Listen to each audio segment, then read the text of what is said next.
And then she stuck 2 fingers in, and I was like, okay, that's enough.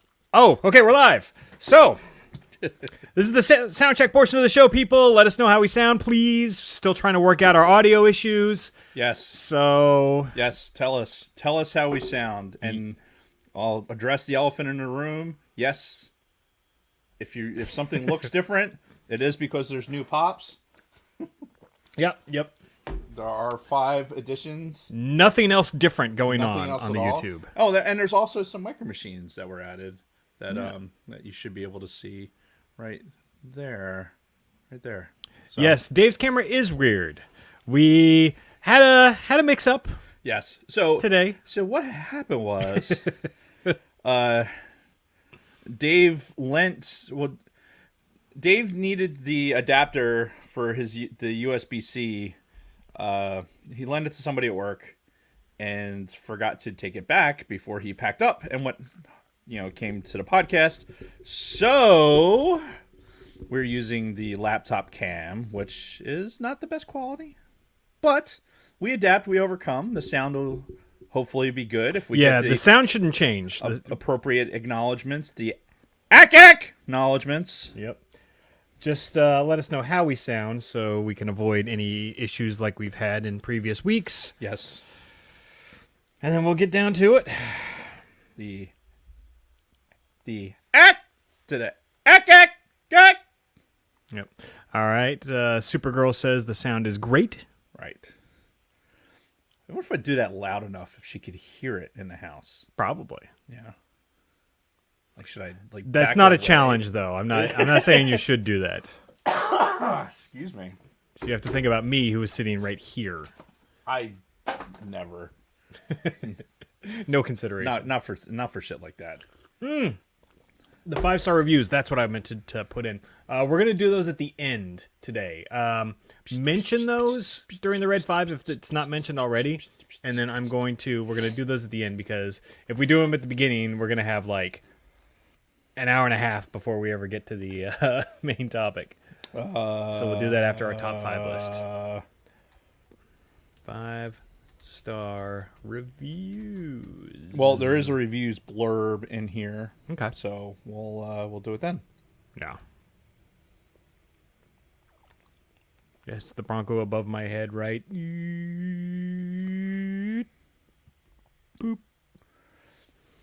I'll tell you what's funny. You're familiar with contrast theory? Yes. Like in marketing? Yes. Or whatever. Yes. So the contrast theory for this YouTube will be how much we can appreciate how our webcams are so much better than the dash cams on our fucking laptops. That is true. I mean, you can even just doing the side-by-side comparison. Mm-hmm. Just like the clarity in the picture and the brightness, too. I don't know why yours is so fucking dim looking. We're in the same goddamn room. Yeah. Well, I mean, it's about aperture and ambient light and all that good shit. Yeah. But I'd rather have the refresh my notes in 1 minute. Why in one? What can I? It'll just happen. It'll just go whip, and just the magic of electrons flying through the air. Indeed. Through my body, through my bodice. The electrons through my bodice.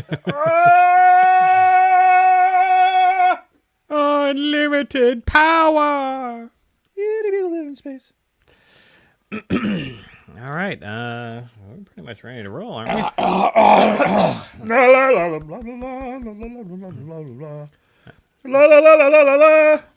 We sound good. We look half good. Yeah. Sorry. Yeah.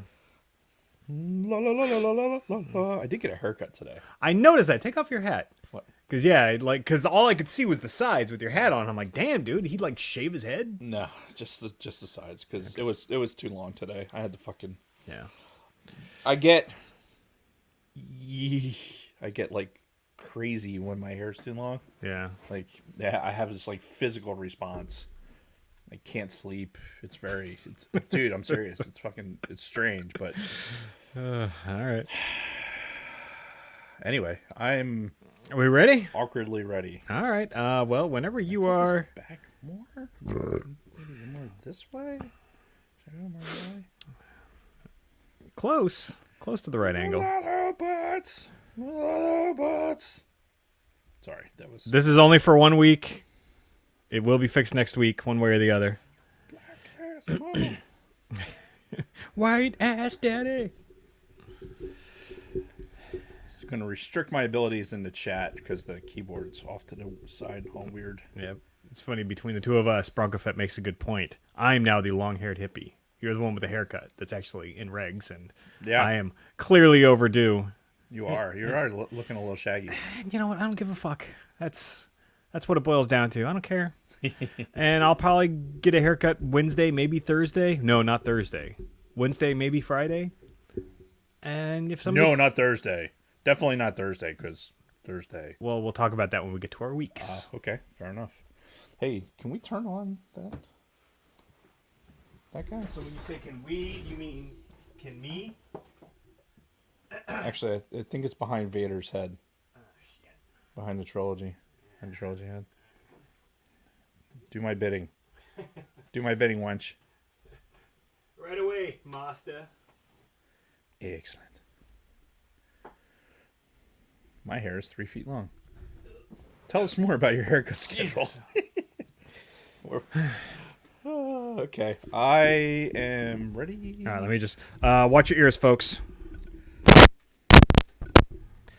All right, I think now's as good a time as any. I am pretty. I'm so pretty. I am pretty and witty and...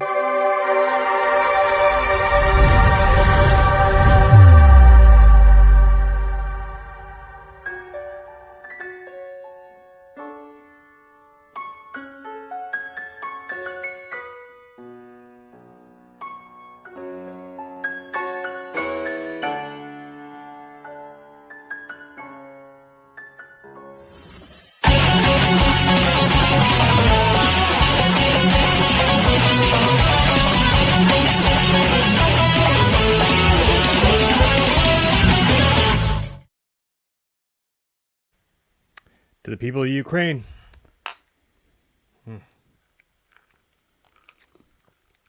It's a mirror. Yeah, I'm under orders to not really say much more about this publicly, but just to the people of Ukraine, you're in my hearts, and keep fighting the good fight. My hearts. Because I have more than one heart. Right. So that being said, hello everyone, and welcome to the Sidebar Cantina, the podcast where we talk about Star Wars, pop culture, global thermonuclear war, or whatever the fuck we feel like talking about. I'm Mr. Jason Roscom. With me here each and every single week, the Joshua to my David, Dave Martin. Hello, Dave. You wonder how many kids these days would actually get that reference. Not many. And you know, I think it's next year that movie turns 40. Boy, we're showing our age, huh? Would you like to play a game? Yeah, that one stings a bit. Yeah, but we're not talking about war games today. What are we talking about? We are talking about first-person shooters. Yeah, so close. So kind of talking about war games. Yeah. Yeah, we're talking about first-person shooters. This year is the 25th anniversary of a little game called GoldenEye. Da-da-da-da. Which, again, is weird that you even have any reference since you've never seen a 007 movie. Well, that's funny that you mentioned that, because when I talk about our Patreon here in a second, that's going to be mentioned. So should we talk about Patreon? Yeah, you absolutely should. You should talk about Patreon. All right, if you're enjoying the Sidebar Cantina's content, consider becoming one of our Patreon supporters. For as little as $1 a month, you can support this podcast and help make it possible for us to continue to bring you quality content week after week. We'd like to give a huge shout out to our current patrons, Shotgun Mark, Frank Kulovich, Frederick Martin. Is it Kulovich or Kulovic? You think? Go with Vitch. Okay, yeah, Frank Kulovich. If we're wrong, let us know, Frank. Frederick Martin, Tony Ferrari, Chad Vickers, Scott and Kim from the Used and Abused podcast, Ivo G, who's in the chat tonight, Kristen Roscom, Nick from Swede Studios, Catherine Rennick, and my wonderful mother-in-law, Patricia Goodstein, Don Solsky, Nick Schaefer, David Schmuck, and General Shinobi, who I also saw in the chat earlier. We appreciate each and every one of you.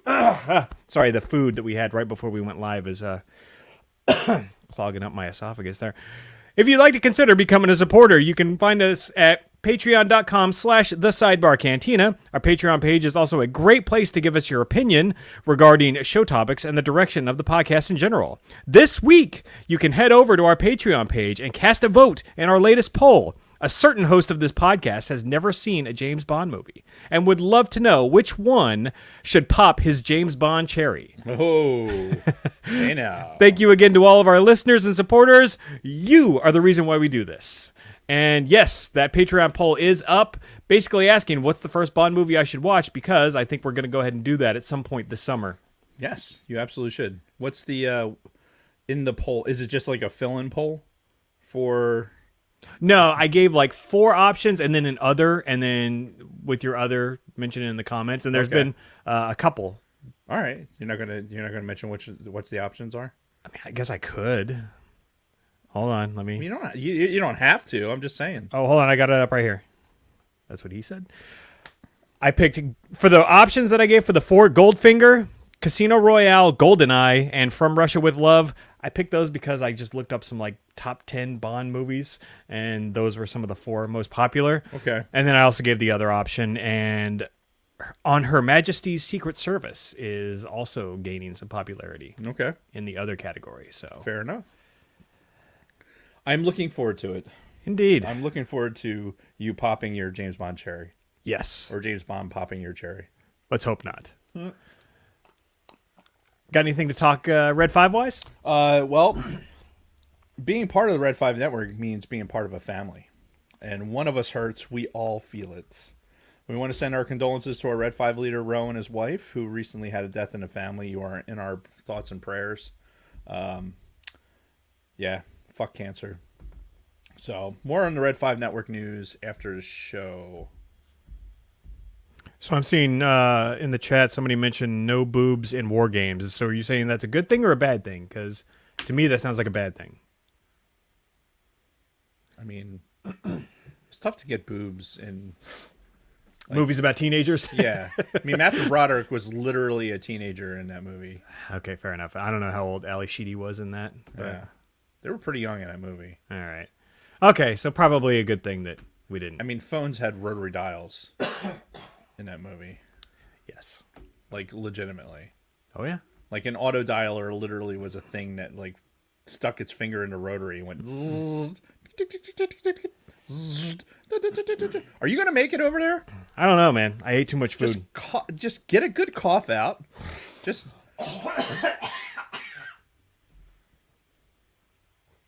I didn't really mean it. Like I wasn't expecting the full throat. I think I'm all right now, though. All right, good. So hey, look at that. We ready to get into our weeks? Yeah, let's do it. So last week, Kristen and I went to the movies. We saw Death on the Nile, the Agatha Christie book that's been adapted into a movie, apparently for the second time. I guess that's what that note meant. I was looking at the notes like, what the fuck is Death on the Nile? I had never read the book, never saw the original movie, so I went into this thing completely fresh, and Ain't nobody dope as me. I'm just so fresh and unfortunately, I've seen too many Scream movies and mystery movies over the years that I called this movie within like the first 15 minutes. Like, to myself, I didn't say anything to Kristen, but I'm like, this person and or persons is the killer, and I was right. Right. Was it supposed to be like a secret? Oh, yeah. Because it's like a mystery. You know, it's like a whodunit kind of thing. And then it's revealed at the end. And I'm like, oh, yeah, nailed it.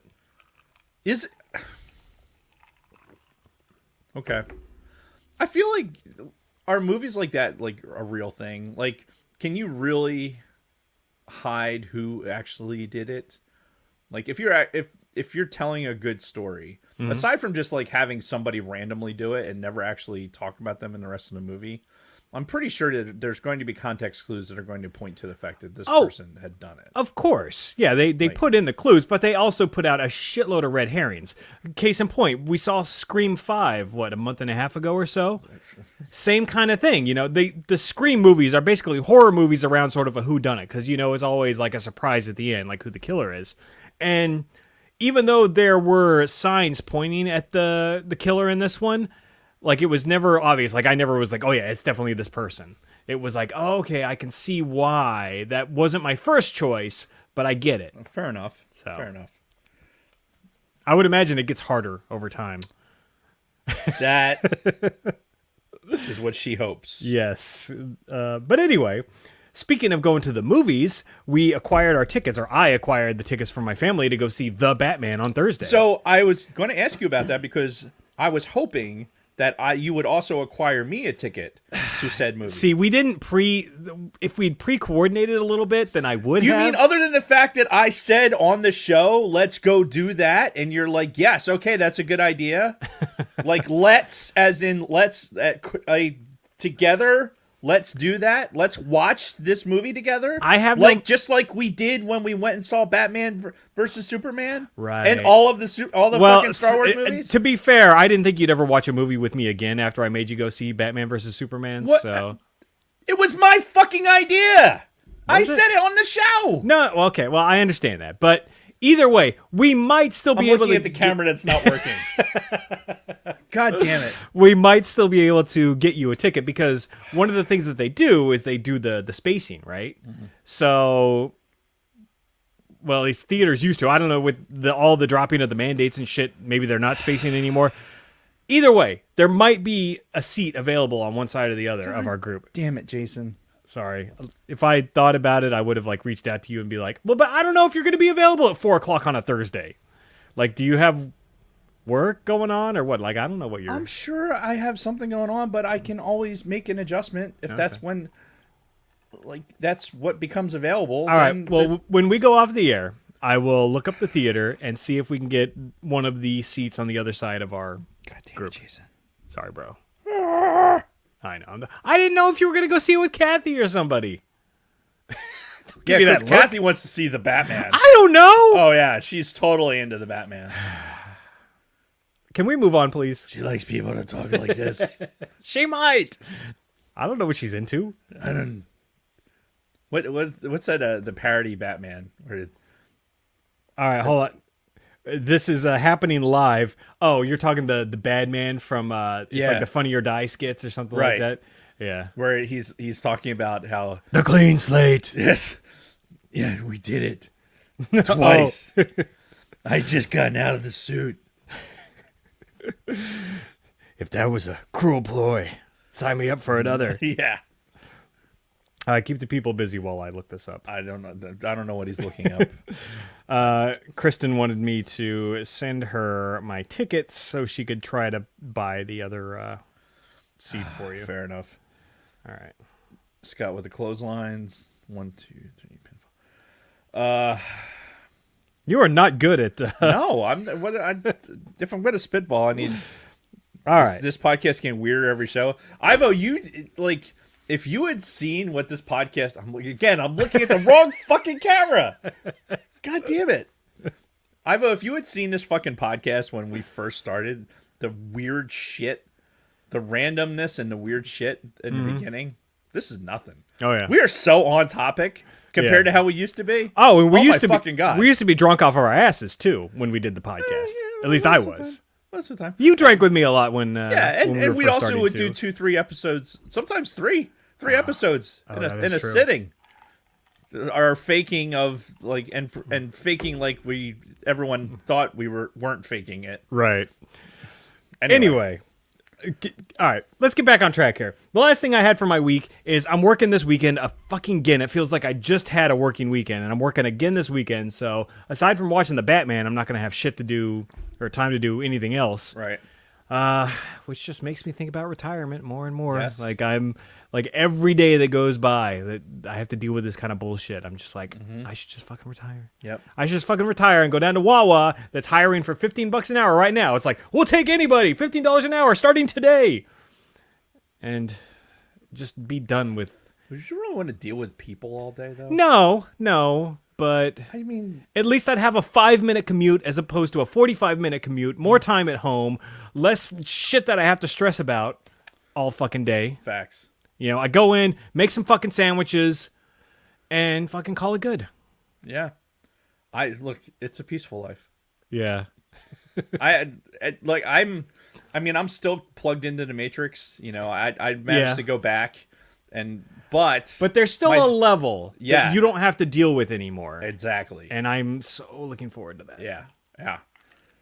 There is definitely a level, and yeah, it's awesome. Yeah, when you get there, you'll be like, oh, it's so fucking nice. And the temptation's there, like every day. I just feel like I'm just gonna fucking leave right now. Push the button. I know. The temptation is there. But anyway, that was my week. What have you been up to? What? Got a shitload of people in the chat tonight. What's up, everybody? There's thousands in the Patreon appreciate it too. I don't know what he's talking about. Scroll up. I don't know what I put. This is probably one of the most like attentive to the notes that I've been in a long time. So I want to make sure that I'm on top of shit.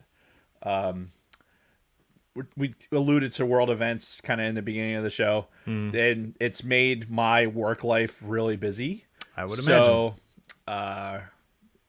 And so that's like all of that stuff has kind of made the days blend together a little bit. So this weekend I completely unplugged, like no screens. I played a little bit of video games as study material for the first person shooter stuff. Yep. But no live television, no sitting in front of a computer at all. I just didn't, because I feel like I was on screens nonstop. Talk about a peaceful life. Yeah. Well, so on Friday, at some point during the week, I got talked into playing basketball with some of the other guys in the unit, with these 20-somethings. Oh, geez. I can already see where this is going. Yeah, and to my credit, I did not get hurt. That's good, because that's the first place my mind went. Right. So, and I did not get hurt. So that's hooray. Yeah. Hooray for me. But, that was Friday. Saturday, my knees and my ankles were fucking killing me.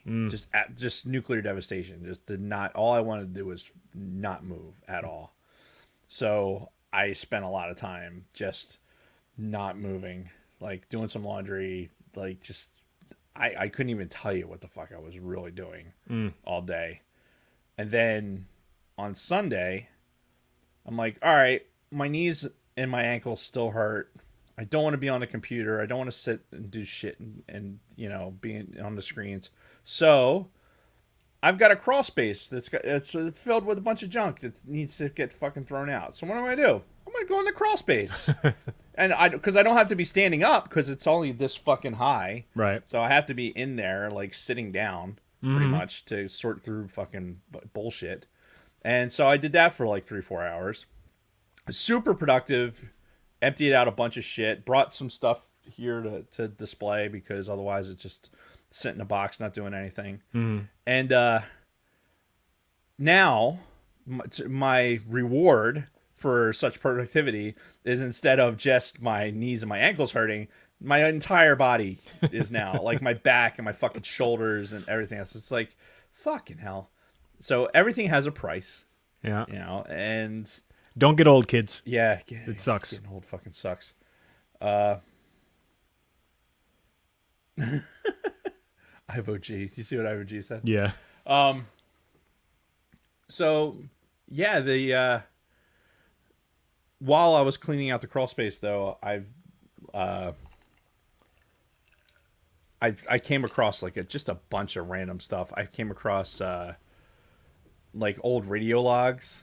Oh Jesus! Right, from different trips, a whole bunch of fucking travel vouchers and shit from different different trips and places we had been. So it was a fun trip in a Wayback Machine, and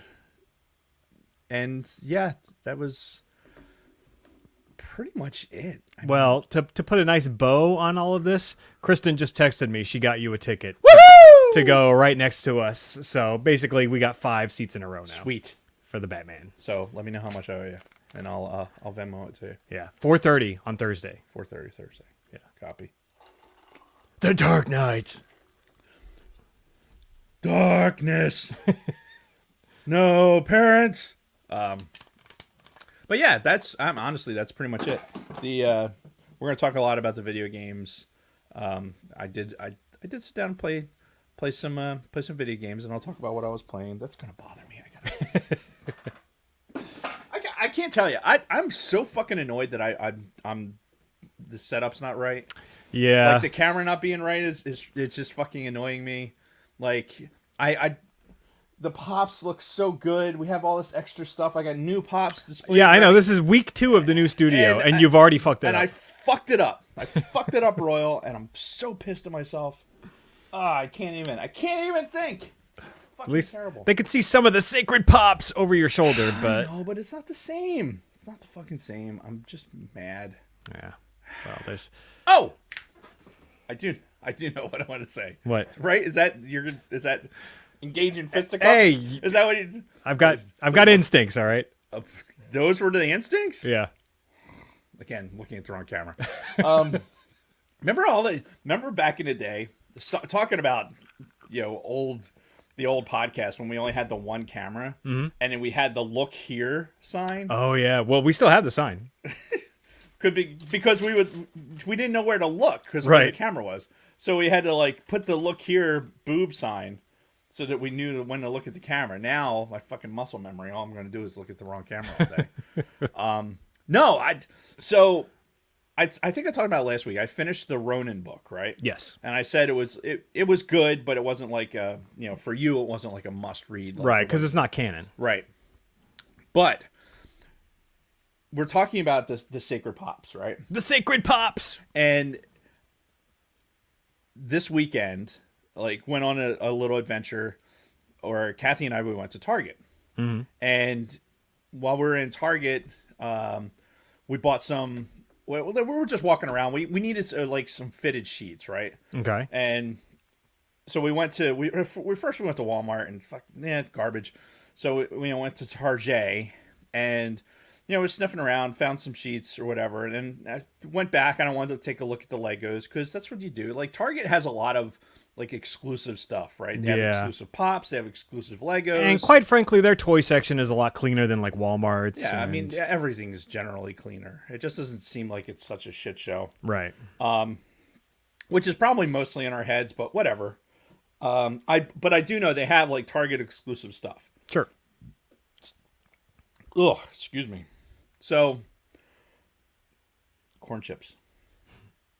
So we'll go back there in the toy section, and we're wandering about, and I go and I look, and there's they had these Lego, like they basically have these like super fancy Legos in the black boxes. It's like Black Series Legos, and they have like a Lego Vespa and some other stuff, and have this Lego bonsai tree. Now, if you're on our Discord channel, I'm pretty sure I posted on Discord.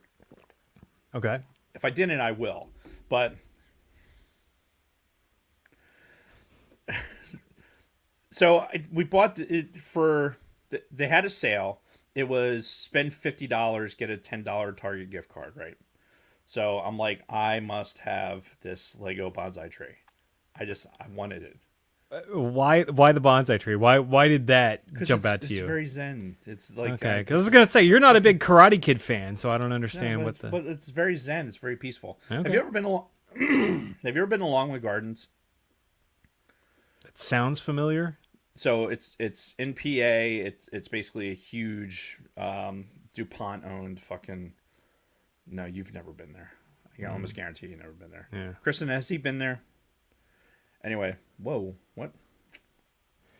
The Russians have invaded our chat. Don't worry about it. I don't have the.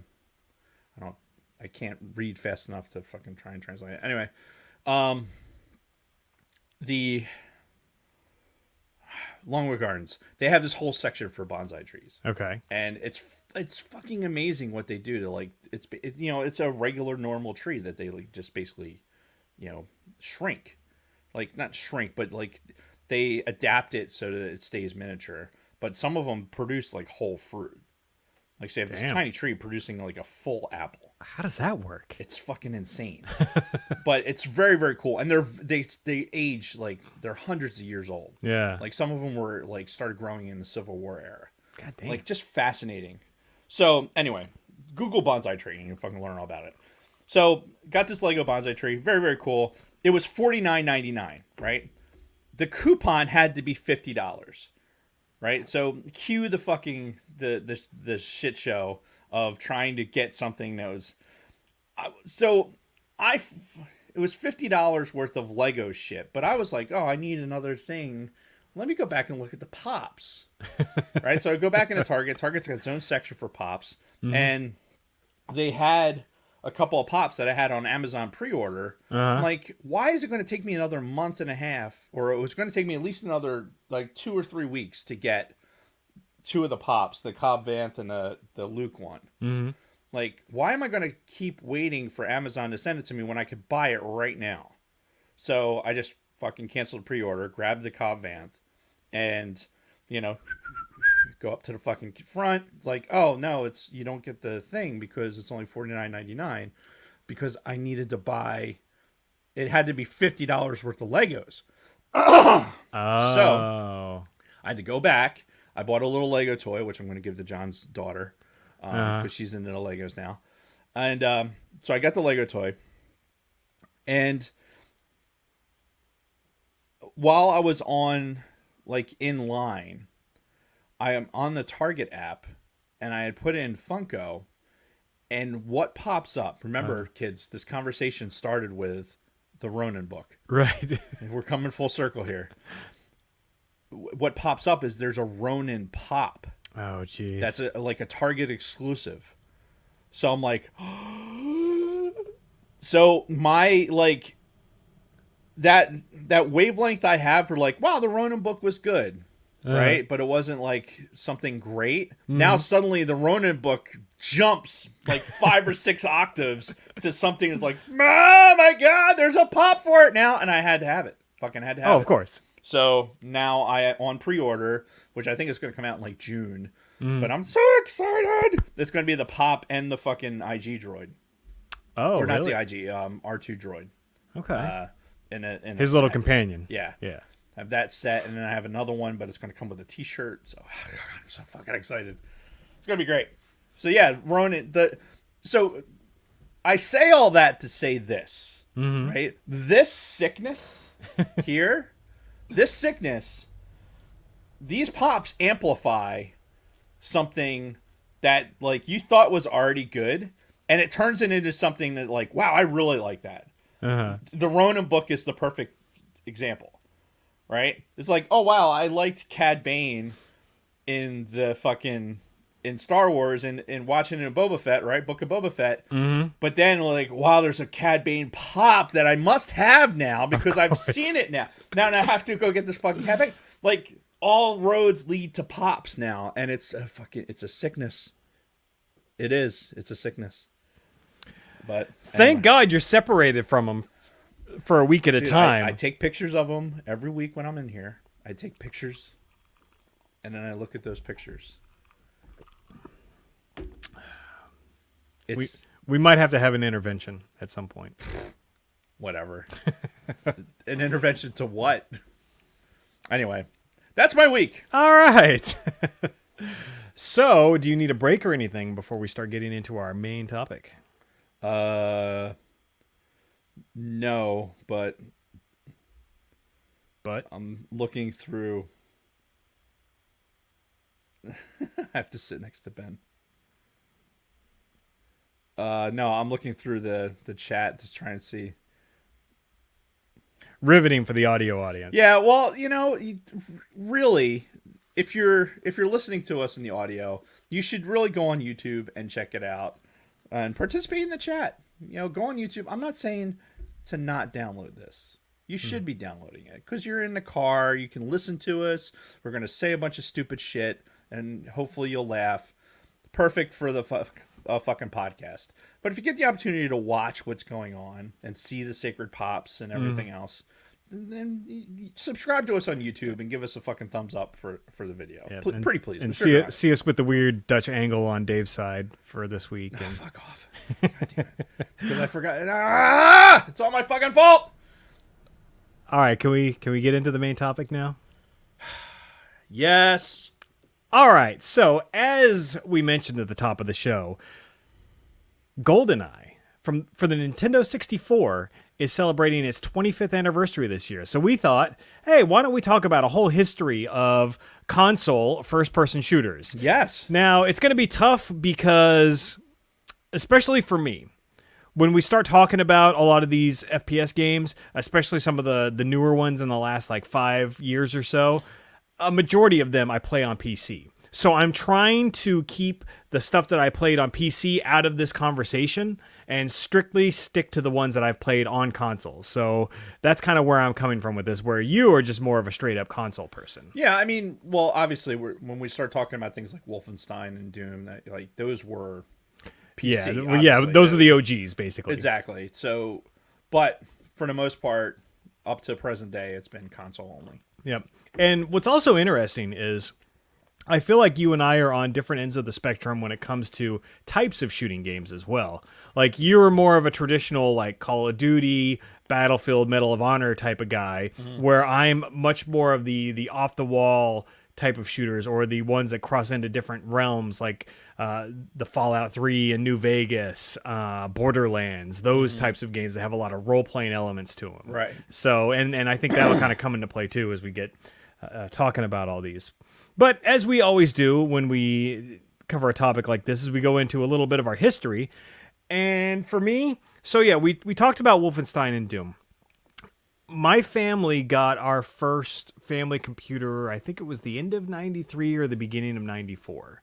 And 94. And I believe, from what I remember, my parents were pretty adamant about, like, this is, like, for school and educational stuff. Don't want you, like, sitting there playing a bunch of fucking games on it all day. Not Leisure Suit Larry. Definitely not Leisure Suit Right. So, I did have a buddy who did have disc copies of Doom, and he'd bring them over, and we'd play sometimes. So I played a little bit of Wolfenstein and a little bit of Doom on PC in 94 time frame, and they were decent. But I don't recall being like so blown away by them, like this is the greatest thing since sliced bread, because I was still very high on like my Super Nintendo at the time, and it was just okay for me. Like even with other games that I played on PC, the first person shooters were not my main thing. Then GoldenEye comes around. And for me, I have so many GoldenEye stories because when this came out in 97, I was living in the dorms on McGuire Air Force Base. I was the first guy to get an N64, but a couple other guys followed. And when you're living in this dorm with, fucking 50 to 100 other dudes, people kind of come together and they find common interests. And when we found out a bunch of us were playing GoldenEye, we would do like the 4-player split screen, and we'd fucking drink and we'd play 4-player split screen GoldenEye, and it was some of the best memories I have of multiplayer first-person shooters. And then after that, Halo is what really sort of kicked FPSs into the stratosphere for me, and that was where I was like all in, like, okay, first-person shooters are now like one of my top favorite genres of video games, and Halo was, it was a revolution, so to speak. And we're gonna kind of talk about that when we start going through the timeline a little bit. But I'll push it to you, and we'll talk a little bit about your. Yeah, I mean the Wolfenstein Doom situation was like the same. I forever will walk towards walls and fucking, hit spacebar to fucking walk against walls to see if I can fucking open up a wall to get to something, and that was like everything. Because in Wolfenstein, that was like you had to do that, otherwise you were gonna fucking miss something. Right, because of all the hidden doors and everything in the walls. And then so when we started, I had a huge gap. That's what she said. Hope not. I hope not. When I went from that kind of like computer type gaming to, I had a pretty huge window because I didn't have an N64. I really went from PC to I think the next console from a regular Nintendo for me was the PS1. Right. So I had a fairly significant delay in for the console games. But one of the games I did get into was SOCOM. don't know if you remember the SOCOM game series. Yeah, for the PS1, right? Yeah, it started out on PS1.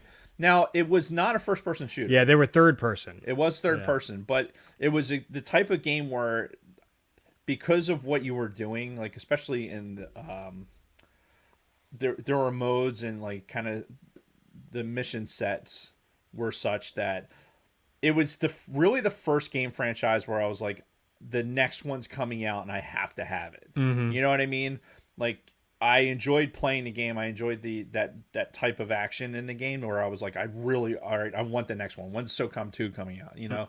So when the next game for me that was a first-person shooter was The World at War. Well, it was Medal of Honor. Yeah. Really, was the next one. Just the campaign on Medal of Honor. The first one for the PS1. Yes. Yeah. And we're going to talk about that when we get into the timeline a little bit. And it was a good game, and we're going to talk about the soundtrack on that too, which was fantastic. But then the Medal of Honor series was good. Still was more into the SOCOM, but then like World at War, we had it for the Wii, and that was probably what cemented for me. Like, okay, now it's going to be first person shooter, kind of that Call of Duty genre going forward. You know, with some slight variations, you know, towards like Destiny for a part, and you know, we'll talk about that later on. But I missed saying all that. I totally missed the N64, the GoldenEye era. Like, I missed all of that. And quite frankly, I'm going to say this, and I know at least one person agrees with me. One person, because he had mentioned it on Discord. I'm pretty sure it was on Discord. Having played, like, I fired up the fucking the how you doing, the Raspberry Pi, and played some GoldenEye. It was not good. Yeah. It was not. I did not miss much. I did the same thing. I fired up my copy of GoldenEye on the N64, and yeah, does not hold up well at all compared to all of the advances that have been made in the genre. It's pretty bad. It's ugly as shit. The controls were terrible comparably. And yeah, it does not hold up whatsoever. So well, and I tried to put myself in a mindset like, okay, the year is 1994. You know, just like really try to. It was 97 for GoldenEye, but whatever. The year is 1997, right?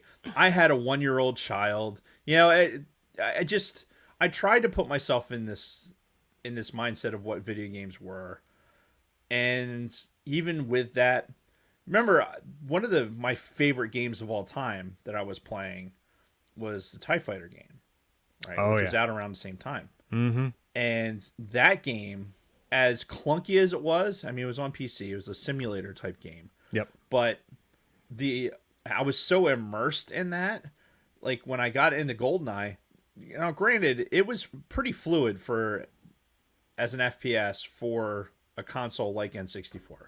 N64 was not the most powerful gaming system out there. No, it had some advantages over the PlayStation, but a lot of disadvantages as well. So I tried to give it the benefit of the doubt, but the reality was that I just was like, I don't want to play this anymore. Like, I gave it the college try, but no,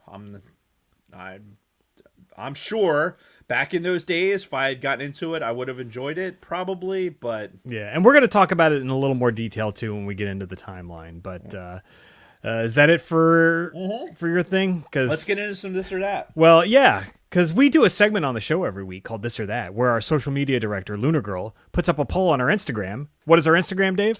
At the Sidebar Cantina. And she gives you 2 options. You select an option, and we go over the results here on the show. Obviously, talking about console first-person shooters, this week she did that as a theme, and let's just hop right into it. What was your favorite back in the day? GoldenEye 64 or Perfect Dark? I had never even heard of Perfect Dark. So people who weren't in the know that right there, not that one, this one. GoldenEye was created by Rare, a company that's now owned by Microsoft. But Rare created GoldenEye, lost the license for James Bond after that game came out, but wanted to do a follow-up on the N64. So they made Perfect Dark. If you ever play Perfect Dark, it is the same game engine as GoldenEye with some upgrades, but it unfortunately has to take place in a totally different setting. Right. So instead of James Bond, now you're playing this Joanna Dark girl. But for all intents and purposes, it's a far superior game. Better graphics, more streamlined interface, pretty much better in every way, except it is not a James Bond game, but it's built on the same engine and everything else. Right. Very popular for the people who had an N64 and who knew what the hell it was. So if anybody was ever thinking about a sequel for GoldenEye on the N64, that was it, was Perfect Dark. But again, some people who didn't know any better would have no idea. Never heard of it. I can't do it. And they've made sequels. They made one sequel on the Xbox 360, I believe. Okay. Yeah, but that's it. Perfect Dark 0 Hour, I think it was called. Nothing since then, because it didn't sell very well. And most of the people probably had the same look as you do on your face, because GoldenEye won 94% to 6%. 94. Retro gaming at its finest. Dune versus Duke Nukem. Did I say Dune? Doom. Doom. Yeah. Versus Duke Nukem. Look, Duke Nukem. Don't sleep on Duke Nukem, but Doom was a bigger game. Yeah, Duke had an interesting attitude, a very different style, whereas Doom was, again, the OG. You can credit Wolfenstein all you want. I know Wolfenstein came out before Doom. Doom was the game that put this genre on the map. Let's just be honest here. And Doom won 72% to 28%. All right, Battle of the Battles. Battlefront versus Battlefield. I think we know. Yeah. This is, and specifically, this is the Battlefront 2015. Yeah. Well, at least that's what the image is that she has. This is the on image that was there. And she has Battlefield 1, which was not the first Battlefield. It was not. It was like the fifth Battlefield game. And I will talk about Battlefield when we talk about our post Halo era video games. But dude, fucking, this is not even a question. Yeah, we're a Battlefront podcast, Yes. and Battlefront won 83% to 17%. Yeah, and that's, again, we'll talk about that post Halo. So along the same lines as the GoldenEye Perfect Dark, we've got Halo versus Destiny. Halo, again, made by Bungie. Mm-hmm. Destiny, also made by Bungie after they lost the Halo license with the Microsoft buyout, and then they split from them, blah, blah, blah. Won't go into the history, but... Hang on, let me finish this thought. All right, well, while he's finishing his thought, I picked Halo. You're going to notice throughout the course of this episode that I'm a very big Halo fanboy. It made a huge difference in my video game life, and yeah, I'll go Halo all the way. I tried Destiny, just couldn't get into it, but I'm sure it's a fine game. But I picked Destiny, and I'm going to talk about Destiny a lot later. I'm not a huge Destiny fanboy. I played Halo really for the first, played more Halo when we did our Halo episode probably than I had ever played. Right. When I got the Master Chief Edition or whatever, and it's a fine game. What I like about Destiny as compared to Halo games is it was more of an open world thing. It tends to build on itself a lot more, where you have Destiny 1 and Destiny 2, but there's a lot of different games just inside of that. Yeah. And it continually builds on top of the stories that are in there. They just, the fact is, it just came out with a new how you doing? Update? Yeah, update. Thank you. For the first or second, or both? For the second. Okay. So I guess I was behind a couple on the second, and a guy at work had actually said, "Hey, did you get Witch's End? Witch's End? I forget." He's like, "Oh, did you get it?" I'm like, "No, I haven't turned on Destiny in a while. I just haven't had time." He's like, "It's supposed to be good, blah blah." I'm like, "I think the last one I played was Forsaken." He's like, and there was two updates before that. So I spent $12 and updated the fucking 2. So I'm playing through those stories, and it is fun. John and I used to play it a lot, and I think that was a big part of it. Like if John was, I think he played Halo too because he had an original Xbox and was playing Halo. Yeah. But he got me turned on to Destiny, and what was funny was like when I would be playing Call of Duty with Chuck with Brinzer, and we'd be playing Call of Duty online, and then John would hit me up and we'd play Destiny. And Chuck would be like, "No, I don't fucking like." He didn't like shooting aliens. Right. He's like, "No, I'd rather fucking shoot people. I don't want to shoot aliens. I'm not into." Yeah, two very different styles of games. Yeah. So yeah, Destiny has its, has its thing, and Halo has its thing. But obviously, as we talk about pre and post Halo eras, Halo is a much more impactful game, I think. Oh, for sure. In the long run. And Halo won 85% to 15%. Last one. Which Call of Duty is your addiction? The Modern Warfare series or the Black Ops series? The Modern Warfare. I picked Modern Warfare because I'm more familiar with it. All things being equal, though, I've never played a single Modern Warfare or Black Ops game. Okay. They're two different flavors. Mm-hmm. Of what you would think would be the same game, but it's really not.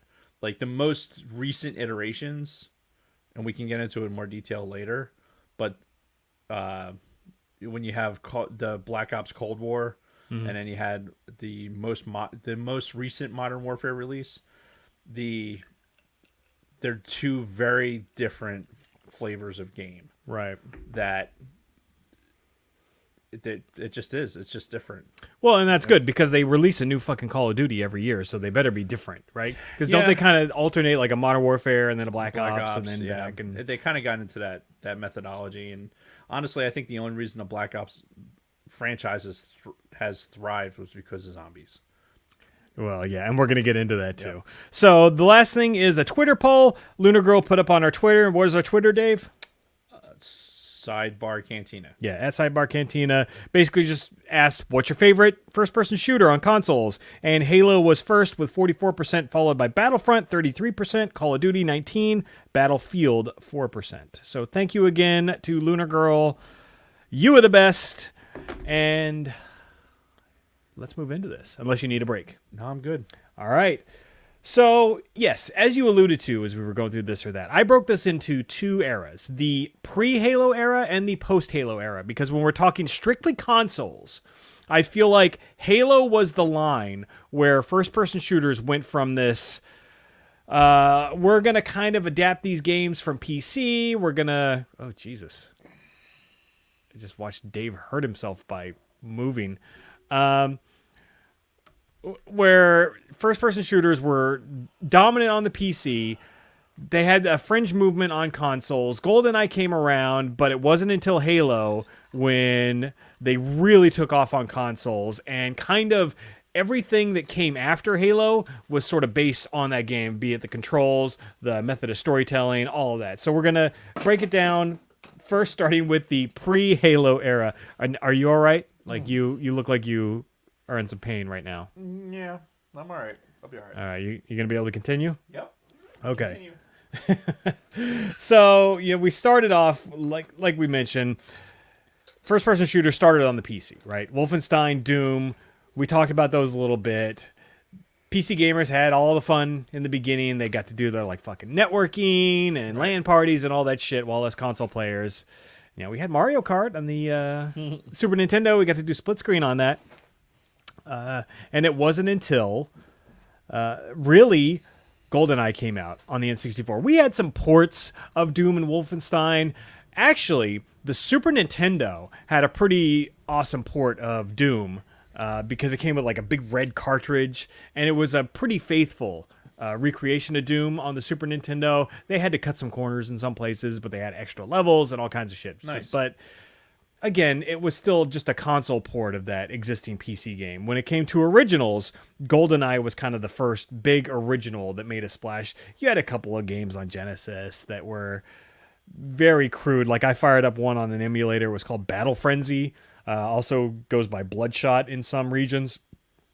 terrible game, but it was like one of the first-person shooters on Genesis on the 16-bit platform. Okay. So yeah, they were not good. You go back and you play these and they weren't good. Even GoldenEye, as you mentioned, going back and playing it now, so many things not good on this, but at the time, revolutionary. Controls, for one thing.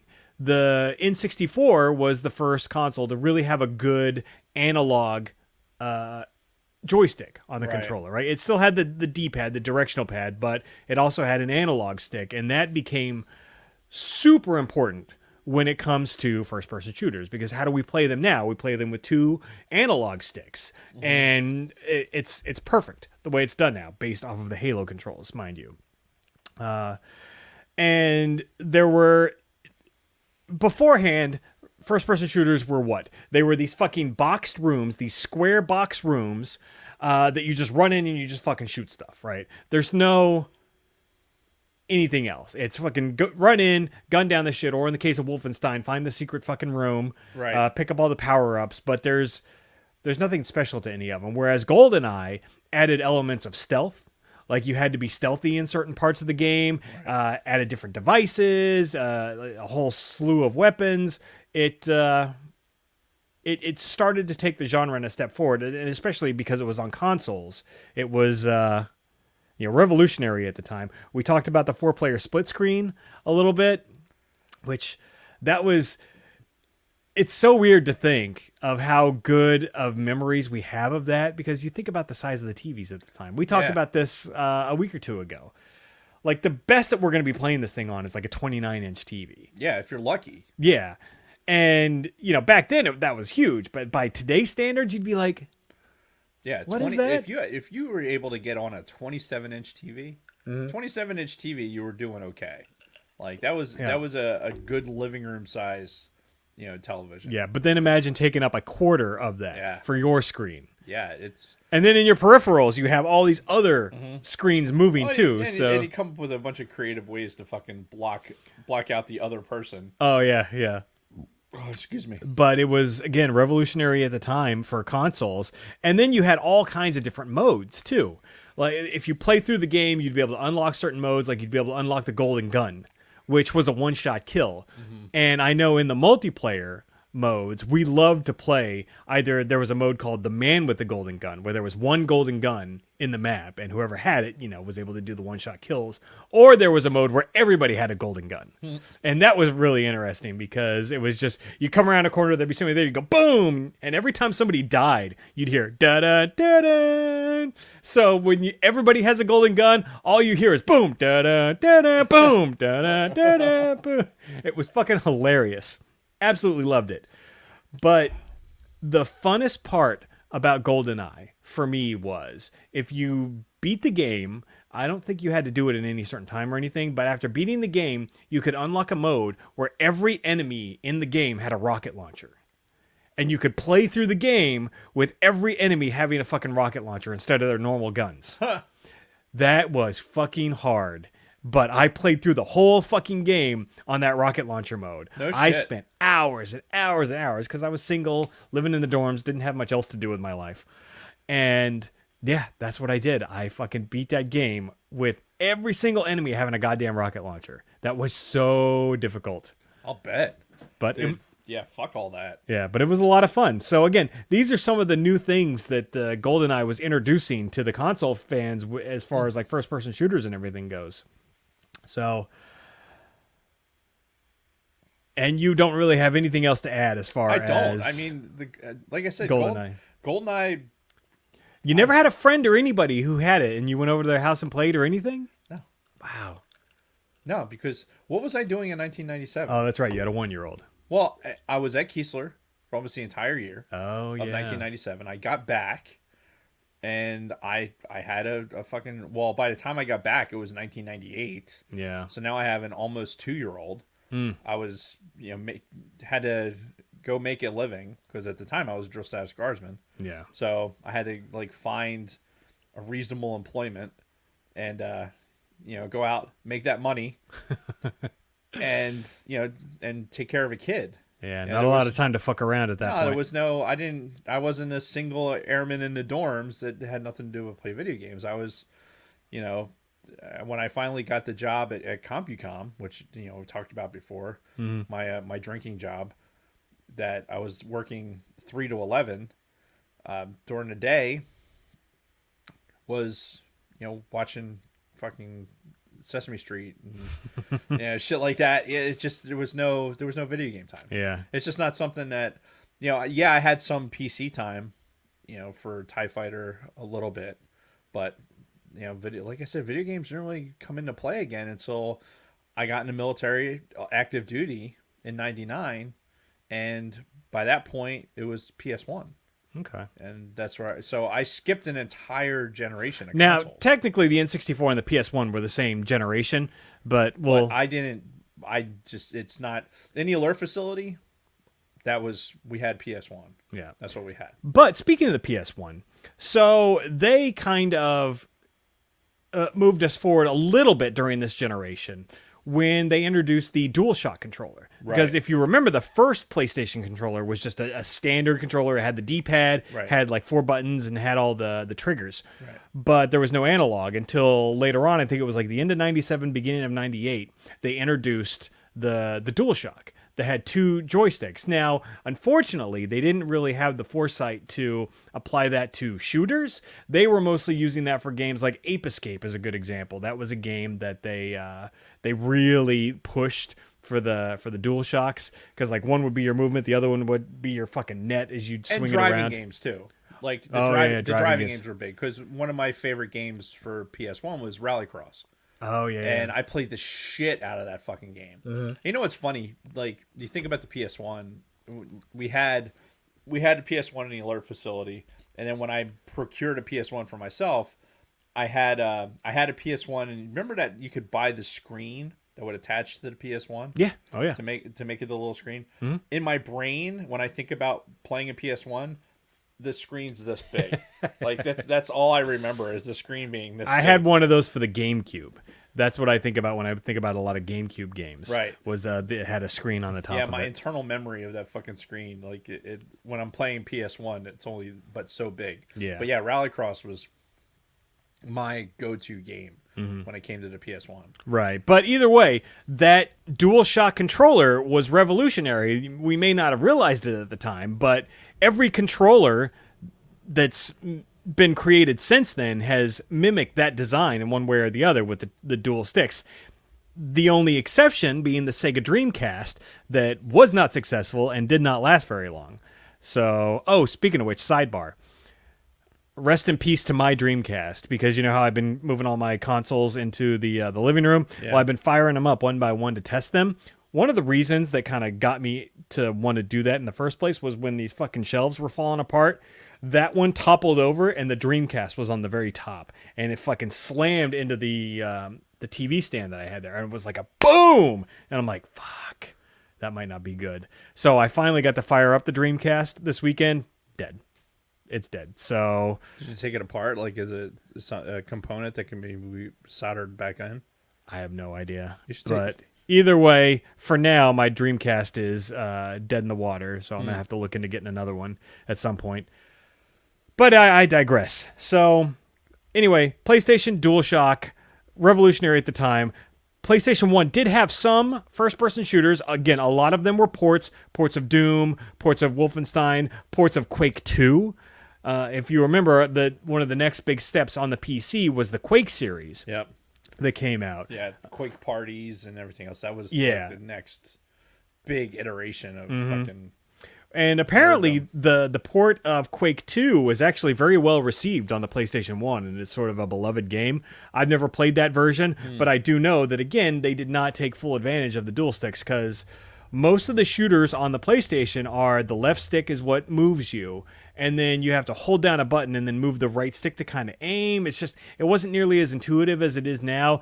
Talk about the Medal of Honor game, the first Medal of Honor for the PlayStation 1. Revolutionary in itself because of the theming, because this was one of the first FPSs to take place in like the World War II era. Right. So, which we saw quite a lot of over time, over the next, I don't know, fucking decade. before they started Tekken introducing, Plus, yeah. before they started introducing the Infinite Warfare and the Black Ops and all that, all the Call of Duty games, all the Medal of Honor games, the Battlefield games, they were all fucking World War II. Like every one of these fucking games was a World War II game, and that pretty much started with Medal of Honor on the PlayStation. But again, the controls weren't there yet with this, because I went back and played that on an emulator this weekend, the Medal of Honor, and it just, the controls weren't right. Yeah. So, give your... Fucking hell.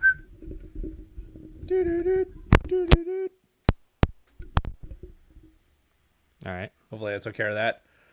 Yeah, that's what I should have tried that. I should have went and played Medal of Honor on an emulator. Yeah. But I have a 360 controller plugged into my Raspberry Pi. Yeah, same. So I don't know if I would have. I guess the controls would have still been. Yeah, if you've got the right Raspberry Pi setup, the both sticks will Yeah, it probably be still red. work. I might have to try it later. Yep. So something else interesting that was happening around this time was you would get reskins of games. You know how I talked about the Perfect Dark? They just reskinned GoldenEye with the new, or with the same engine and everything. Right. A game that got released towards the end of the N64's life was, maybe it wasn't the end, maybe it was in the middle, was the South Park game. Do you remember the very first South Park game for the N64? I guess you probably didn't, because you didn't play one at the time. So South Park had fucking blown up at this point. By the end of 97, beginning of 98, South Park was fucking everywhere. Well, yeah, that's a whole nother conversation to be had, because South Park, I think the inaugural season was in 97. I'm pretty sure. Sounds about right. That was... Yeah, because I think the game came out in 99, yeah, I want to say. we were watching South Park in the dorms in 97 when I was down in Keesler, and just fucking laughing our tits off. Oh, yeah. At fucking... Any perb. So... Apparently, your mic is still out. I don't... It's either that or we're being act-baited. Act-baited? Act? All right. Act. Hopefully this is better. Hopefully. Anyway, so what they did was they basically took the Quake 2 engine and they stripped that down and they put a South Park skin over it. And they made the South Park game as a first-person shooter type game. Oh my god. The frustrating part about that game was the first like 2 or 3 levels, your only gun was throwing fucking snowballs. And it was annoying as hell because you were like fighting all these fucking wild turkeys. The whole storyline of the thing was the aliens, you know, the aliens from the... Okay, apparently there's some clicking on YouTube. Anyway, the aliens from the pilot episode of South Park, they riled up all the animals in town, and you're like fighting them off and then fighting off the aliens. But, you know, the first couple of levels, all you can do is throw fucking snowballs, and it would take forever, like 10 fucking snowballs to kill one of these wild turkeys, and you got like fucking dozens of these turkeys you gotta kill. And you're basically, the whole first 2 levels is you just backing up, throwing fucking snowballs, trying not to let these turkeys get to you. It was terrible. Terribly executed. But it was all based off of the Quake 2 engine. They just fucking put a South Park skin over it, which I thought was interesting. That's funny. They did that with a lot of shooters back in those days. In the late 90s, they just reskinned popular games like Unreal and Quake and just threw a new skin on them for whatever. I mean, if it works... Why the fuck not, right? Yeah. Well, and that was the thing, too. I guess from a coding perspective, it was a lot easier to do that. Take an existing game and then just put your own coat of paint on it as opposed to building a brand new one from the ground up. I mean, this shit still happens today. Yeah. Oh, yeah, for sure. But yeah, back then they were just pumping shit out like crazy. So moving forward in the timeline, the PlayStation 2 launches. DualShock comes standard at this point, and it released with a first-person shooter, Time Splitters, which, from what I understand, was a like split-screen, multiplayer-only style game. Like very little as as far as like single player stuff. They wanted to focus on the multiplayer because at this point, games like GoldenEye were so fucking popular. They wanted to capitalize on we're just going to stick to like multiplayer type battles instead of, going with a campaign. From what I recall hearing, it got mediocre reviews, but they just starting with a first person shooter as the launch title was pretty big for the PlayStation 2. And I can't say I ever played it. No, and there were a couple of Time Splitters games. I never played any of them. They looked okay for the time. But it's funny, too, because if you go back and you look at, first of all, PlayStation 1 graphics, going back and looking at that Medal of Honor game. Oof, yeah. Yeah, it's pretty rough. PlayStation 2 is not that much better, unfortunately. Yeah. Well, I mean, there's some games where I give it a lot of credit. Like, where the PS2 is like, wow, this actually holds up pretty good. Like, Battlefront 2, for example. Okay. On the PS2. Yeah. The hockey games, like the NHL hockey, the college football games, like for what they are, the graphics and everything, I think come off real well. Now the first person shooters and some of the things where they need a little bit more depth of field, nah, we're not doing it. I just think the color bases are wrong and shit like that. Yeah. But back in those days, though, I was PlayStation or bust. Like that's what I had. I had a PS2. Mm-hmm. I went from my PS1 to a PS2, and Xbox could eat a bag of dicks. Yeah, and you and a lot of other people. Like the PS2 is, I don't think it's the number one selling console anymore, but at the time it was. It was like the highest selling gaming console ever. I still have my PS2. I mean, I'm sitting here across from the guy who has every gaming system he ever owned ever. But like for me, that doesn't.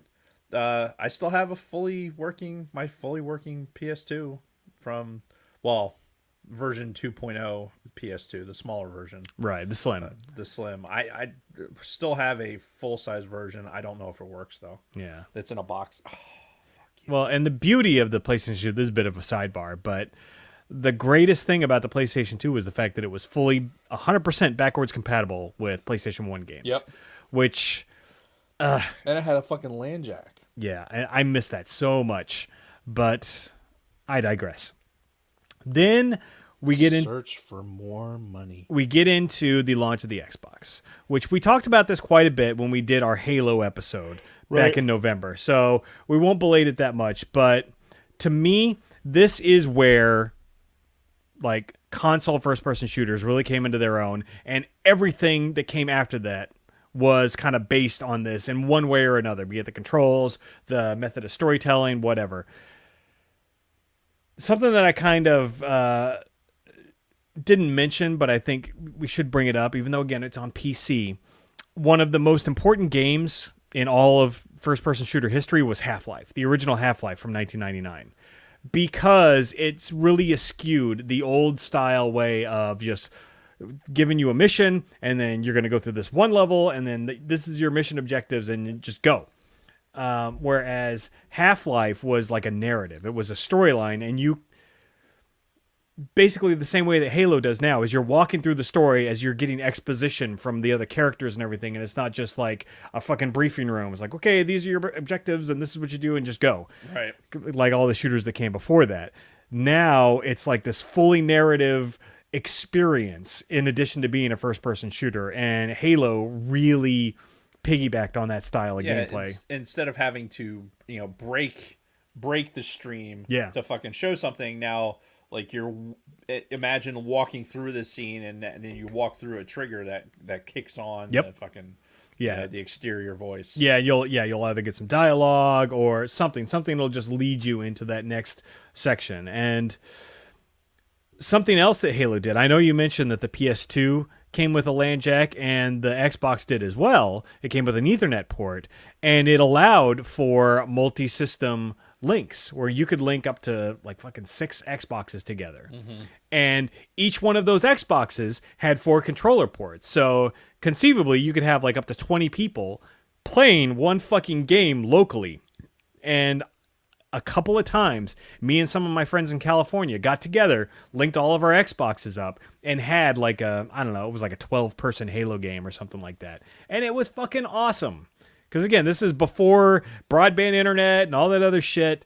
Doing all this stuff on the PC or even on the current consoles like it was nothing. This was, again, revolutionary for the time. Yeah. And when Halo 2 came out, later on, they fully integrated the online multiplayer. So all the fucking online multiplayer you do now on fucking, Call of Duty or Battlefront or whatever, that all really kind of started with Halo 2. Essentially. When it comes to consoles. I know PlayStation had some options before that, even the Dreamcast, but no. Microsoft threw everything into Xbox Live because they knew this was the future. Yeah. Yeah, okay. I mean, do you disagree? Well, I mean, it's a perspective thing, I guess, because I feel like I was playing games online, like the PlayStation Network, air quote, right? I'd make air quotes, but my fucking right arm's not working for some reason. I feel like we were playing online games that were, I mean, not as big of multiplayer. Like, so if you're playing, say, college football against, one of your buddies online or something like that, like there was already in the older PS2, there was integration to that level. Like it wasn't. But like a point-to-point thing as opposed to like a lobby, you get 16 people in and then go play a multiplayer map. Yeah. Because that's what they did on Xbox Live on the original Xbox. Yeah. I mean, I guess. That's fine. All right. Fair enough. So, but again, this is why I break this up into two different eras. Because all the pre-Halo stuff, it was all baby steps to kind of get to where we needed to be. Little innovations here and there, be it the analog stick on the N64, the dual analog sticks on the PS1. Right. Finally the Xbox introducing Halo, and then the online connection with the PlayStation and the Xbox. Everything getting us up to Halo, and Halo is the game that perfected the controls. More than anything else, the influence that it has on first-person shooters is that perfect control. The moving with the left stick, the looking with the right stick, shooting with the triggers, and throwing your grenades. And that was it. That's all we needed, was just them to figure this out, that this is how you're going to play first-person shooters on consoles and compete with the mouse and keyboard that PC gamers for years would say, oh, this is so much better because I have a mouse and keyboard. The irony is that, if you look back or go back and listen to our episode with Halo, in order for me to function while playing Halo, I actually had to go in and say I did make the controllers the same as the Call of Duty controller. The inverted? Yeah, to make it work. Otherwise, like I was having a tough time with fucking Halo. Sidebar. So my son downloads Microsoft Flight Simulator because it's on the Game Pass. Yeah. The newest flight simulator, because he's got a Series X. And he calls me up. He's like, Dad, you want to play a flight simulator? He's showing me he's like flying over like New York, over Manhattan and all that. And he's like, oh, you want to try it? I'm like, sure. So I go, I'm flying, and I'm like holding the controller just like I would with a first-person shooter. And I go to what I think is to pitch up. And it just immediately nosedives. So like the controls were inverted. I'm like, oh shit. And I tried to recover and I stalled and fucking crashed. Because I thought, I was going to, like with a shooter, I was going to push it or I was going to pull it back, and it was going to go up. But apparently pulling it back sent me straight down, like the way the controls are set up. So not like a real airplane. No. Like I did not get the response I was expecting because, again, I was looking to go up and I went straight down. Yeah, I hate that. Don't even get me started on games that... Watching people play games, like I think I've watched people do it in like Battlefield or Battlefront, right? Or Battlefront 2, where it has like these space battles, and it's like, oh, the standard controller setup is for when you're basically you're steering the fighter. Like I don't know, I don't even know how it fucking works because my brain is so hardwired for fucking real flying that I have to goover up the controls to make it seem like, okay, I pitch back to fucking make cows get big, cows get small. You know what I mean? It's like I have to fucking set up the controller to mimic an actual flying machine because people that only fly airplanes in fucking video games don't have any fucking idea how airplanes really work. So then they're like, oh, yeah, I know how to do this, right? And they fucking, oh, yeah, I want to go... I want to go up, so I'm going to hit the up button. It's like, no, it's not really how it works. That drove me crazy. Especially the first time you get into a fucking flying game. Squadrons was like that. Oh, really? You get in a fucking squadron, it's like, dude, come on. Anyway. So, moving past Halo, I feel like this was where the floodgates started to open, and then they really opened with the next generation after the PS2 and the Xbox. When we got into the Xbox 360 and the PlayStation 3, the HD era, right? This is when you could actually like start having 1080p games, and this is when like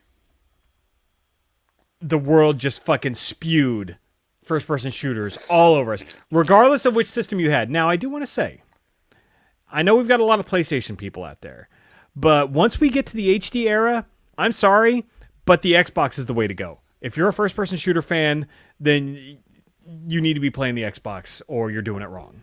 And we're probably going to be doing a lot of Microsoft dick sucking from here on out.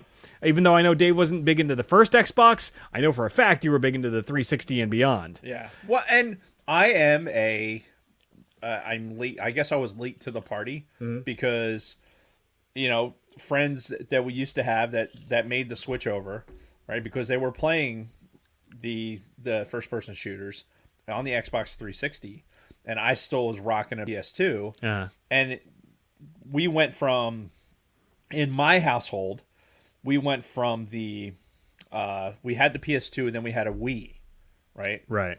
So, because again, this is the age bracket that my kids are in, right? So it made more sense to have a Wii in the house than it did to have a fucking 360, because 360 was more like for playing first person shooters or fucking... Right. And to be fair, the Wii was extremely popular at the time. Yeah. Oh, yeah. And what we got to do on the Wii was we actually got to play fucking Call of Duty World War. Yeah. And I was able to play the first person shooter on the Wii with like the controller set up like Did you have the gimmick that you plugged the two things in? Yeah. I have one of those. I should have brought it in for a visual aid. And it was ridiculous. But it was fun. It was actually fun to like kind of walk around and be in the first person shooter. But also you didn't really have like the online stuff because we wasn't doing that. Yeah, and Wii was graphically inferior. It was not HD. Facts. It was graphically inferior, and it was slower. Like it was kind of clunky. Yeah. And the zombies. Did we even have zombies on the Wii? Yeah, we had to have, because World War was the first zombies. Was on the World War. Okay. So I'm pretty sure we had zombies. But anyway, I say all that because it came down to I wanted a 360 because everyone else had a 360. Yeah. I had one. We were working together at the time, too. Yeah. I remember when you got your Wii, and then I remember you pining for the 360 at some point after that. So it got to a point where I was like, you know what? I'm playing the fucking 360 more than the fucking kids are. Because I had the fucking retro things. Literally, this is what I would do on the fucking Wii. I'd be playing retro things like fucking Super Mario Brothers. Yeah, because you could download all the old NES games. I had Super Mario Brothers, had Excite Bike. I'd either be playing that or I'd be playing World at War, or Wii Golf or something. The kids, or I think we had Guitar Hero for the Wii also. Yeah. And it finally was like the kids just weren't playing it. And I think honestly what happened was, I think at one point they were playing Wii Bowling, and I was TDY, and Jeff didn't have the strap on the controller. No. I see where this is going. And he fucking it went through one of the fucking windows. Oh yeah. Oh shit. Right. While I was TDY, so like I come home and they're like everyone's like walking on eggshells. I'm like, oh, what the fuck happened?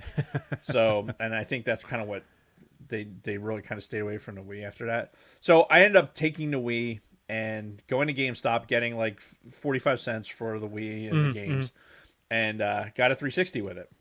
So there began my 360 Xbox journey going forward, and never looked back. Except my son stayed in the PlayStation world. Oh, really? Yeah, because my son's friends were all still on the PlayStation. So, whatever year that PS3 came out, like we got my son a PS3, Right. so he was able to still play do all the stuff with his friends, but that was his game system, Right. and it was just like when he moved out to college and everything else, like that, basically PlayStation went with him. Well, when it comes to shooters, the only real exclusive that I can even think of that Sony had was the Resistance series, which, from what I understand, was a really good series. I actually have the first Resistance game on PS3, never actually played it, but I heard it was a fantastic game, at least the first one. I think they've had like 3 or 4 Resistance games. Right. But either way, there was one exclusive shooter on Sony.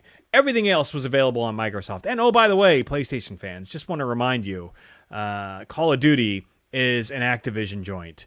Activision is now owned or will soon be owned by Microsoft. Yeah. Something tells me you're not going to get Call of Duties for much longer. Call me crazy. There's no way they're going to cut off the platform. They're still going to make it available on that platform. I think the games that are planned at the moment, they will. If you are telling me that Microsoft will strictly own the Call of Duty franchise, they're just going to give it to their fucking competition? Are you fucking kidding me? Hell no. Hell no. They would probably rather make less money just so they can have it exclusive on their system. Because that's the big thing with these console wars now. It's all about exclusives anymore. It's Right. like, which games can you have exclusively on your console that gets people to buy yours instead of the other guys? Apparently, when I say PS3, it sounds like penis. So what's exclusive to the PlayStation? Let's say. Well, I just said the Resistance series, and that's it. Like, as far as I know, Besides shooters. shooter. Oh, besides shooters, you've got like the Uncharted games. They always cut deals with like a Square for like the Final Fantasy games, at least to come out on their system first. There's been talk that the Grand Theft Auto series, like they're gonna not necessarily be PlayStation exclusives, but they'll release on PlayStation first, and then several months later they'll release on Xbox. Yeah, why wouldn't they do the same thing with Call of Duty then? Because Like, release Microsoft them- owns those. Like, Sony doesn't own Rockstar Games, who makes fucking the Grand Theft Auto games. Right. They just cut like some sort of an exclusive deal with them, sort of thing, to release it early with them. Because again, it's all about exclusives, right? Right. But Rockstar, they don't want to fucking pigeonhole themselves because they're an independent company. They want to release the game on all platforms. Huh. But if Sony wants to pay me a couple $100,000 to release it on theirs first, sure, I'll do that. I see what you're saying. That'd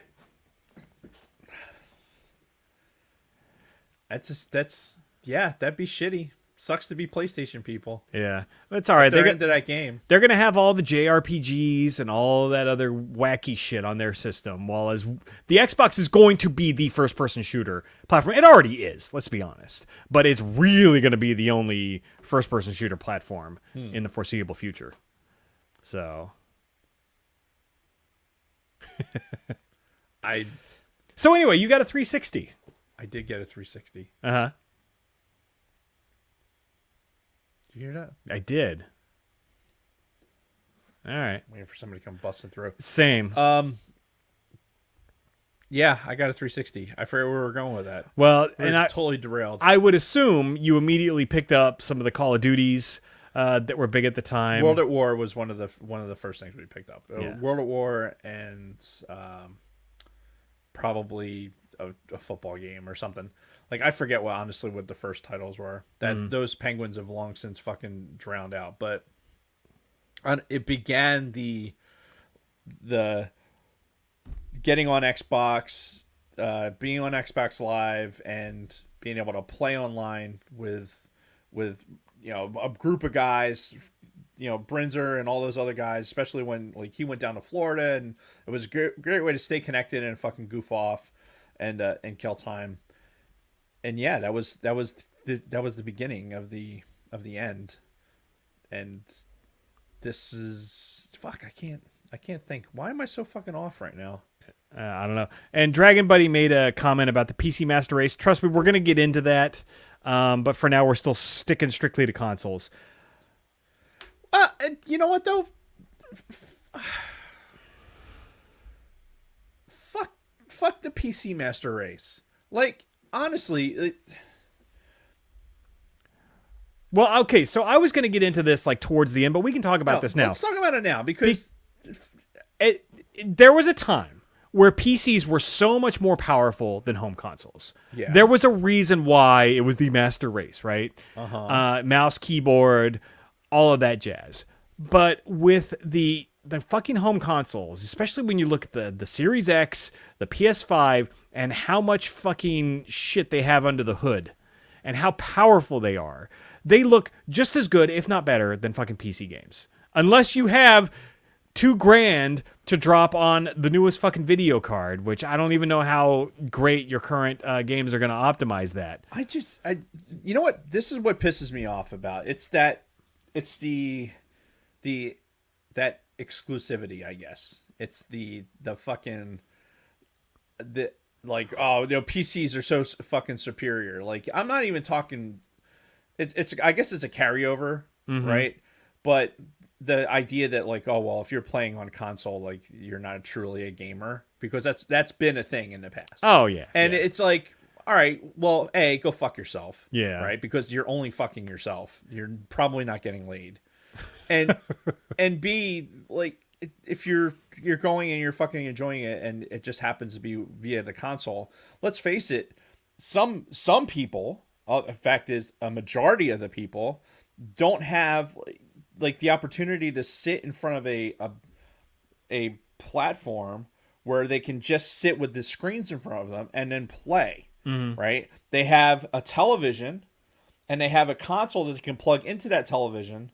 Then that gives them the opportunity to fucking play. Yeah. Right? Not spend any amount of money on a fucking computer that probably should be being used for something else. Yeah. So the idea that you could actually sit down and play a game and play online with people via console, like that's fucking brilliant. What we're going towards now with all this crossplay, the idea that now you can play, if you're playing on a PlayStation or an Xbox or fucking PC, you're all on the same fucking game. You're all playing on the same map. Yeah. It's fucking brilliant, and that's where it should be. And your PC Master Race fucking bullshit. Your super expensive rig and your fucking the fans that are jerking you off while you're fucking playing and all your lights and all that other bullshit. You're playing against somebody who's got a fucking less than $1,000 console, right? There you go. Enjoy your fucking Master Race, fucking cocksucker. And there are some games that are just always going to be better on PC, like your real-time strategy games, your MMOs. But we're in the context of shooters, first-person shooters. The line is almost been completely erased between PC and consoles, which is evidence as the fact that you have crossplay now. Yeah, with those games in particular. Like now we have the broadband capability that everyone can be on the fucking same page, graphics capability and everything else. There's no fucking lag. Now what? Yeah. Now what? And then it's just a matter of controls, right? Yeah. It's, do you prefer the mouse and keyboard or do you prefer the controller in your hand? Is it your fucking your aimbot like that's helping you get to fucking like, oh wow, you're maxing this out for fucking a day. There, it's 20. The game's been out for 24 hours. Like, oh, how'd you get to the here? Like, oh, probably because you're on a PC with a fucking aimbot. Yeah. You fucking tool. Go fuck yourself. Yeah. Fuck you and your fucking YouTube channel that people somehow are throwing hundreds of dollars at. Like, fuck you. Like, I can't. Instead, you should join patreon.com/thesidebarcantina. Yeah, throw fucking hundreds of dollars at us, and I will gladly give you a hand, Joe. For throw us $100 an episode, and Dave said it. Yeah, we need that button that you can fucking push, and when somebody drops $100 live on the show, we can fucking give them a live goddamn hand job. I don't know how that would work. I don't either. Whatever.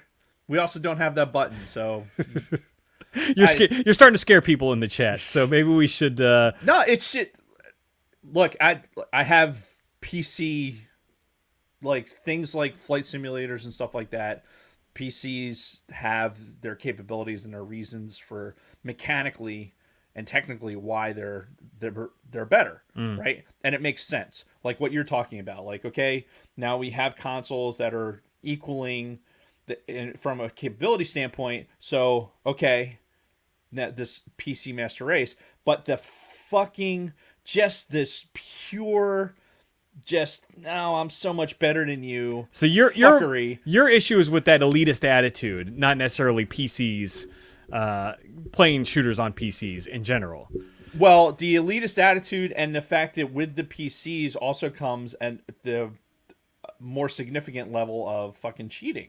Oh yeah, because for sure. it's way easier to cheat. Yep. Like even mechanically, it's not even software driven. Like mechanically, it's easier to cheat with a fucking mouse and keyboard. Mm-hmm. Right? So I don't. It's just just fucking that shit just bugs me. Now, I will say, some of my favorite games of all time are first-person shooters that I played on the PC, and this is where when we get to our top 5 list, things are going to be a little wonky because. Thank you. Because I'm not including those games in my list. Because for me, it's not a level of elitism. It's just more of a convenience for me. Because I've always had good PCs, mostly because I played MMOs. So it was just more convenient to get my shooters on the PC as well. Whatever. So one big example being Half-Life 2. Half-Life 2 is my second favorite video game ever made. It's fucking brilliant. There's a very, very faithful console port to the Xbox 360 of it, but that is not on my list when it comes to the top 5 because I didn't play it on the 360. So that's kind of where, when we get to our top 5 lists, things are going to kind of sex sells. So if I take off my shirt right now, will you up your Patreon contribution, Chantal? Is that a Why should I have to suffer? Well, and again, there you go. That's even more reason to do it. I tell you what, if you up your Patreon to $5, then I'll take off my shirt right now. But anyway, I forgot where I was going with this. So Don't do it. Let's talk about some specific games from this era.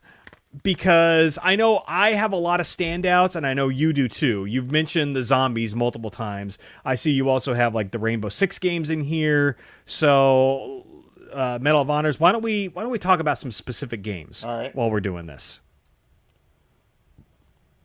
And why don't you start? Because I've been talking a lot. So why don't you go into like some of these, either the Call of Duty zombies that you're talking about in here, or the Medal of Honor? Listen, we.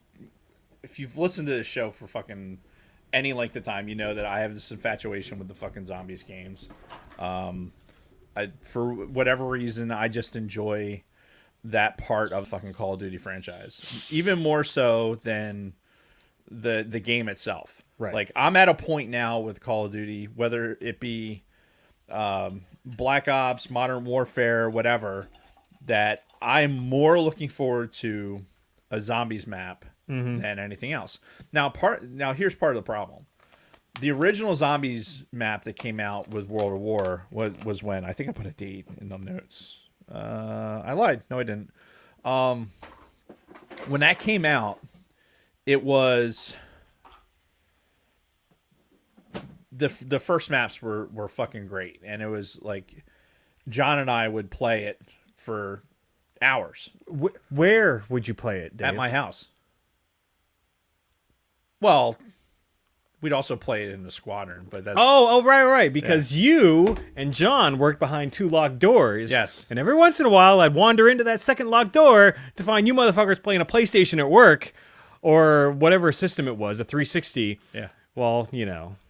You were more than welcome to play. I know. I mean, you had the code to get into the door. I did. I was just jealous, that was all. And most of the time, like... we were drinking as well, so I mean, it was after hours. Look at the wrong camera. However, it was a lot of time, like especially when John moved down to Florida, when he'd come up and we just sit and fucking play zombies, and it was great. Yeah. And different Black Ops games came out, and the zombies game kind of matured from there. And then there was a big drop off for me with the zombies games because they got super into a storyline, and like the playability for me wasn't the same. And just to clarify too, when he says zombies, for anybody who may not be in the know, each Call of Duty game that's come out for the last, I don't know, 10, 12 years has had a zombie mode attached to it. Black Ops. Okay. Only in Black Ops though. Only the Black Ops. So not Right. the Infinite Warfare or Modern Warfare Correct. or any of that? Okay, gotcha. Just the Black Ops series because Gotcha.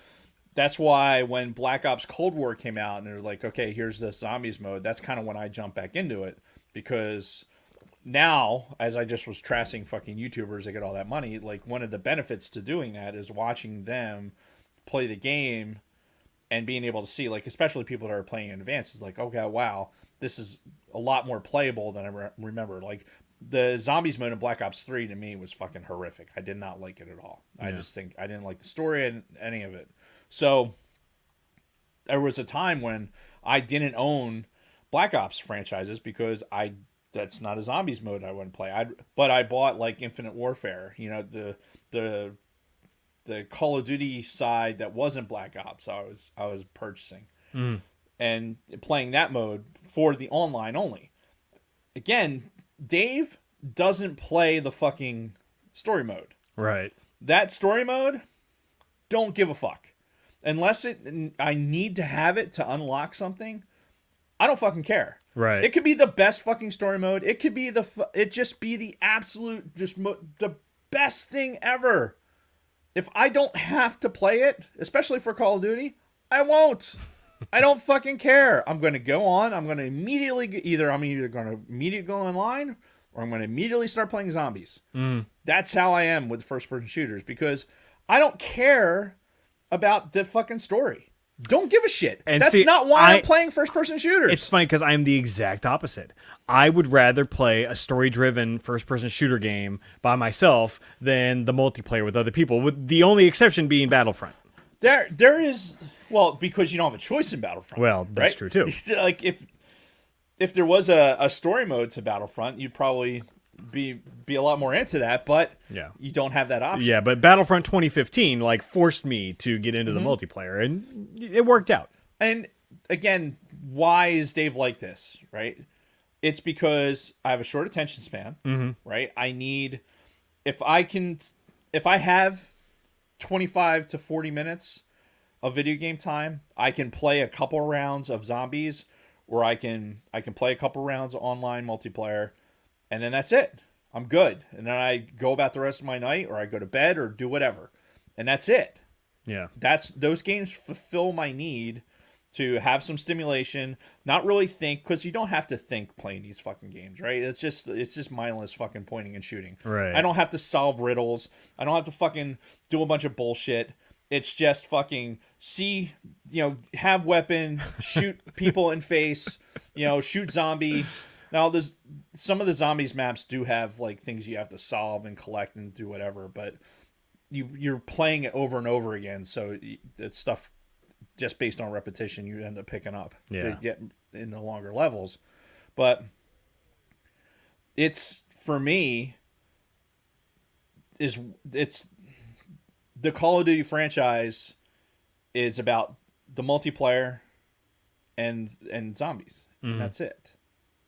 Now, something like Battlefield, like I put Battlefield on here, I always shit on the Battlefield people because it's for the same reason, like for the PC people, right? Right. Like, Battlefield's so much better than fucking Call of Duty. Well, and it did start out, I'm pretty sure, as a PC exclusive for the longest time. Battlefield, so good. Look at how Battlefield, I can fly planes, blah, blah, blah. Look at how cool I am. Right? So you got the Battlefield people.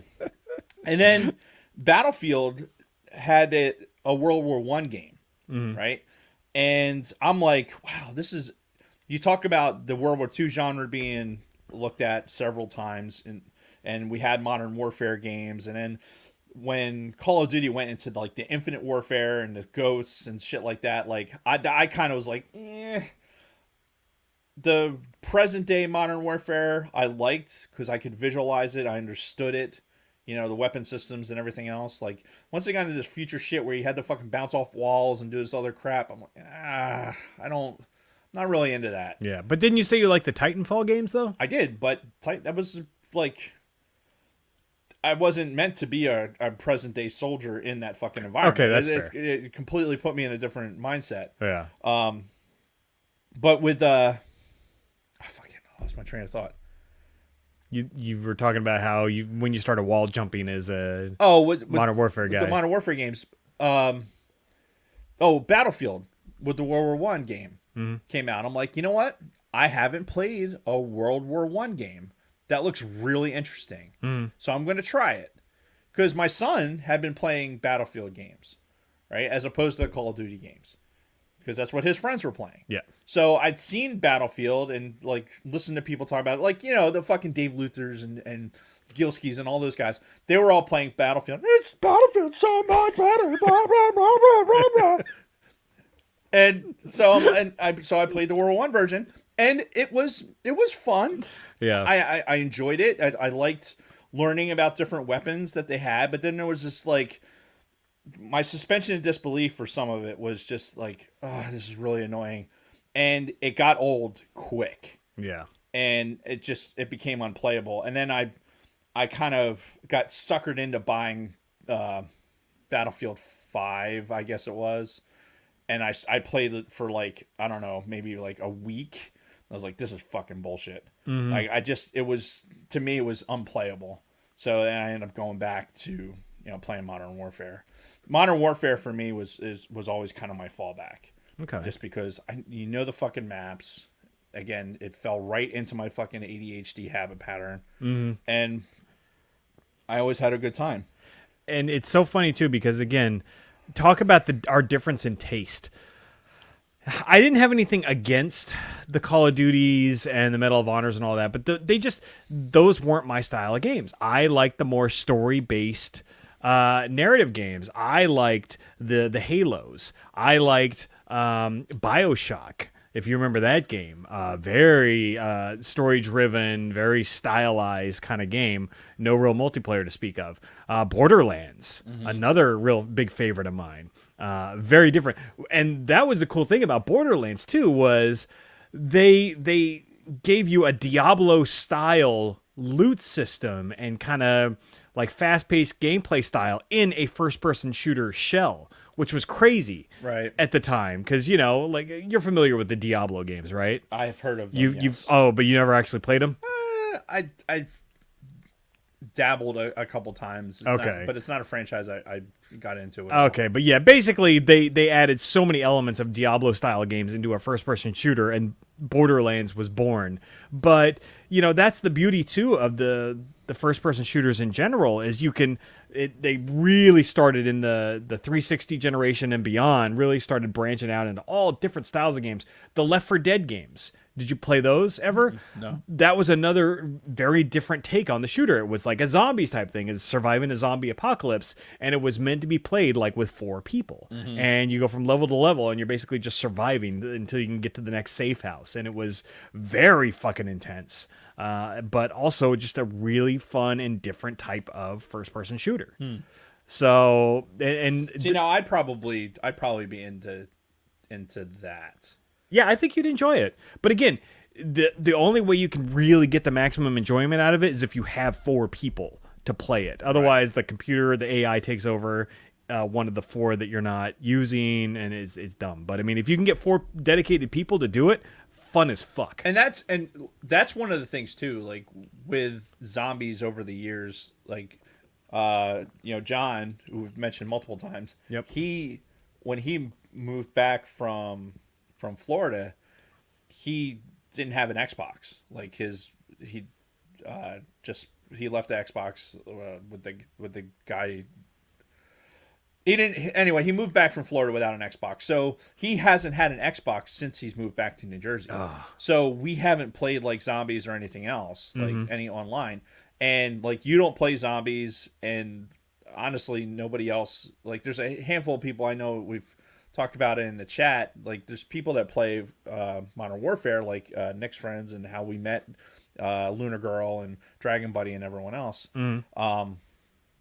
Through Nick and through their group playing Modern Warfare, but not big zombies people. So most of the time I'm playing zombies by myself. Like I'm not going in that 4-pack of people.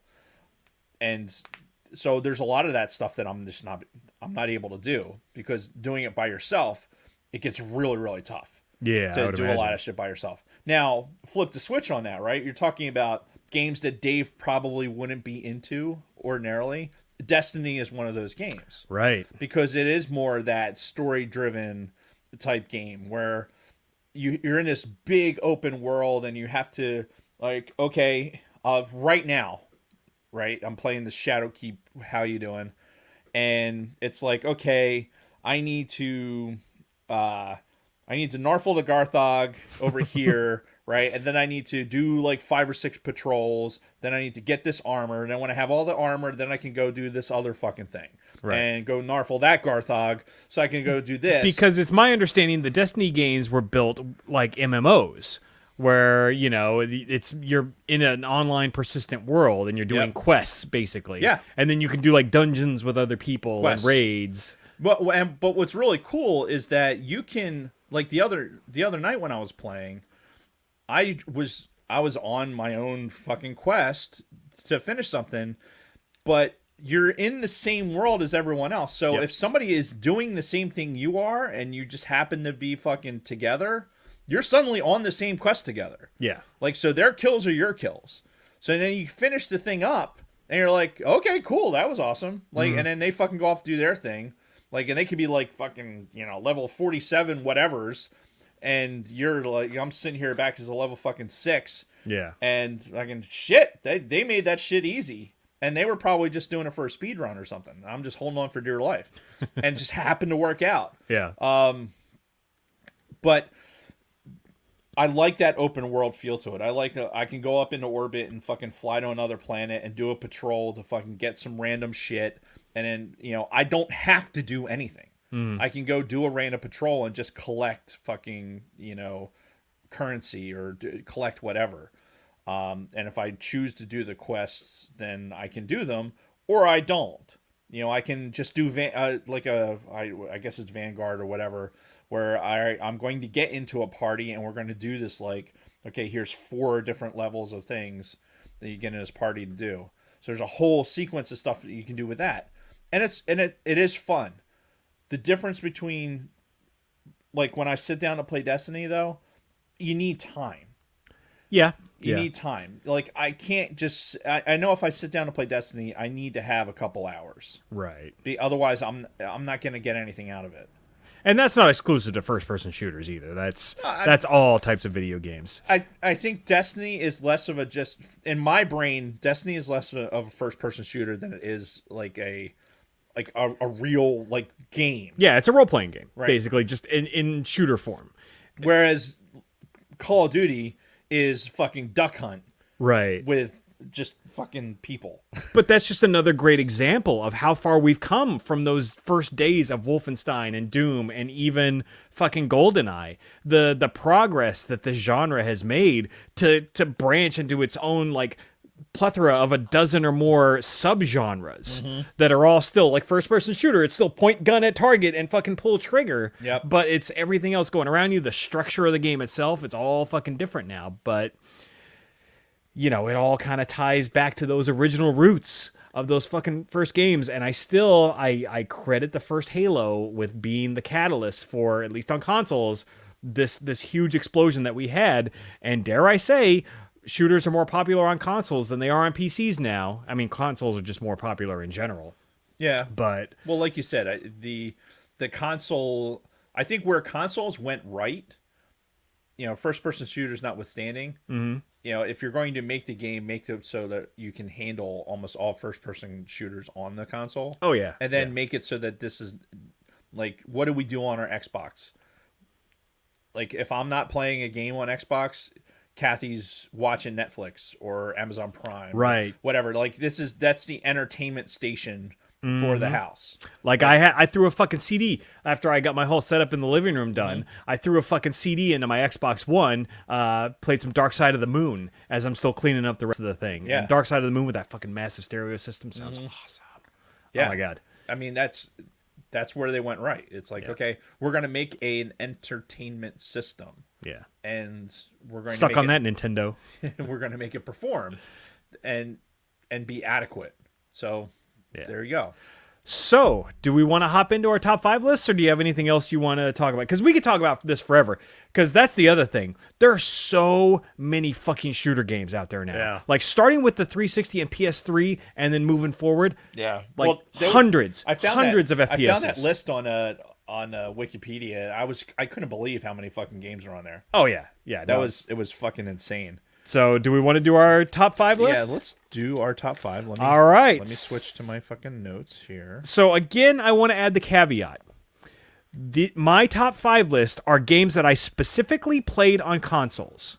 They are not games that may be my absolute favorite games of all time because, again, games like Half-Life 2, Fallout New Vegas, I played all of those on PC. Those are 2 of my favorite video games of all time, but because I didn't play them on consoles, they're not in this list. So keep that in mind as we're doing this. Right. Because we're being graded on our choices. I'm just saying, like, I don't want somebody to come into the chatter in the Discord and be like, Jason said the Fallout New Vegas was his 3rd favorite game of all time, and it wasn't even on his shooter list, and I don't know. Okay. So, starting with my number 5, a system that we actually didn't talk about. Does anybody remember the PlayStation Vita? Oh, wow. The first portable system that had 2 analog sticks. You wanna touch it? My number 5 game is Borderlands 2 for the PlayStation Vita. So I love the Borderlands series. Really, really love the Borderlands series. And when the Vita came out, one of the games that it really touted was Borderlands 2. This very faithful port of Borderlands 2 for the PS Vita. And I bought it as soon as that game came out, and that is my number 5 favorite console first-person shooter, as Dave is now playing it on my Vita. Really disappointed, honestly, that there weren't more shooters on the system, because I think there were only like 2 or 3 like noteworthy shooters on the Vita, even though it was basically built for that. But the whole system kind of failed in general. Yeah. It's a real shame, because I fucking love this system. As a whole. Yeah, I mean, the PSP, I mean, those... Yeah, the PSP had plenty of shooters also. Yeah, those were I think they were game systems that were, quite frankly, ahead of their time. Yeah. Like, I loved my PSP. I wish I didn't get rid of it. It would have been nice just to have, because it was such a clean system. Yeah. But yeah, that's awesome. Breaking out a whole fucking... Oh, yeah. And all how you doing? Yep. So, your number 5. My number 5 is Titanfall 2. Okay. You alluded to it. Titanfall 2 was one of those I accidentally kind of started enjoying. I think, when did I was sick. It was either when I had COVID or I was recovering from a surgery or something, that I just came across Titanfall 2 and started playing it. And I was like, fuck, this game is awesome. Yeah. I played through the campaign. Again, it was because I was laid up. Like, Right. I couldn't move off the fucking the chair or whatever. I think it was after a surgery. It must have been, because I was immobilized. But yeah, I really enjoyed the gameplay. I love the robot concept. Yeah, the mechs. I love the mech suit and the pilot in the mech suit concept. I enjoyed the shit out of it. So, I didn't realize it came out in 2016, Titanfall 2. And it's on Game Pass now. If you have the Xbox Game Pass, and there's like an updated version. It's like an Ultimate Edition or something that's out there. Nice. Too. And from what I understand, it's a very popular game. It's like one of the most beloved first-person shooters out there. If you go online right now, like, it's one of those where you get into a multiplayer game really easily. Like, there's still the servers are very active. Yeah. For a multiplayer game. I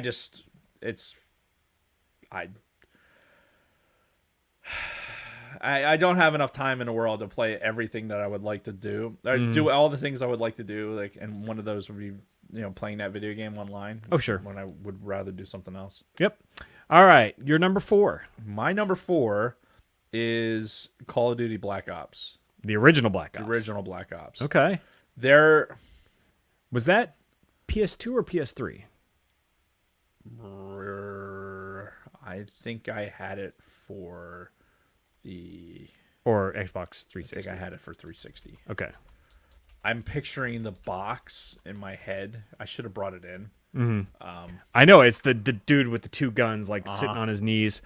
And it looks like that came out in 2010, so that would have been 360 and PS3. Yeah.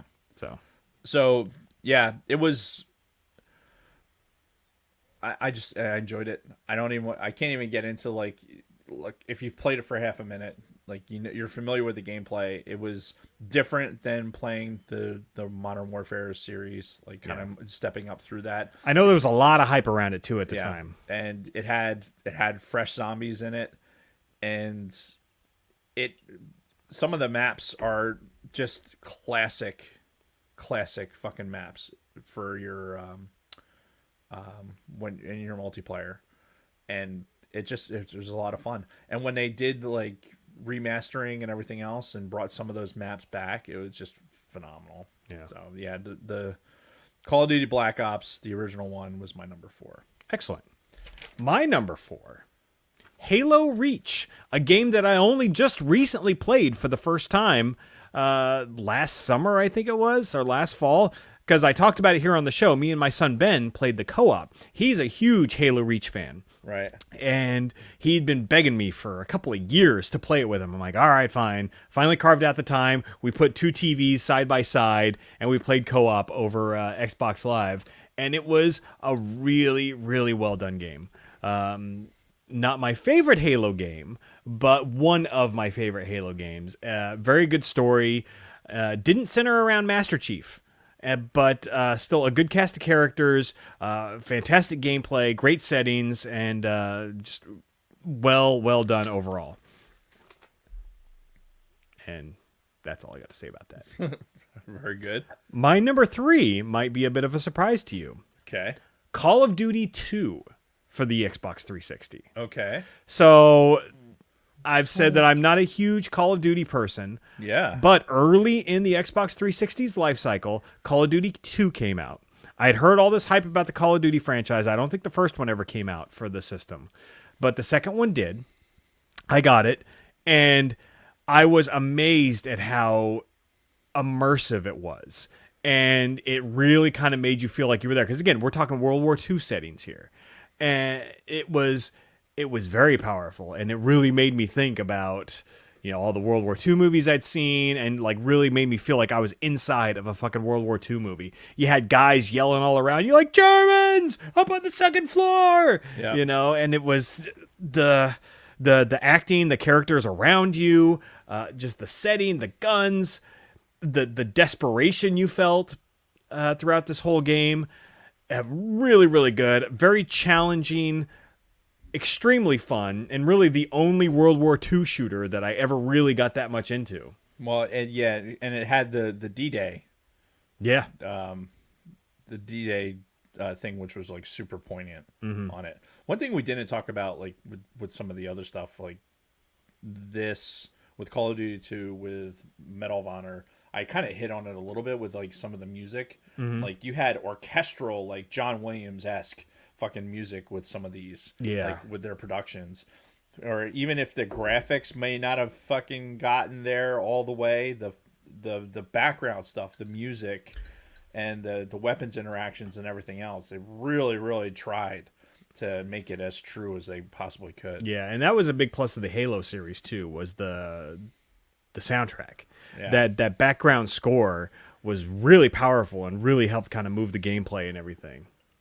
So, your number 3.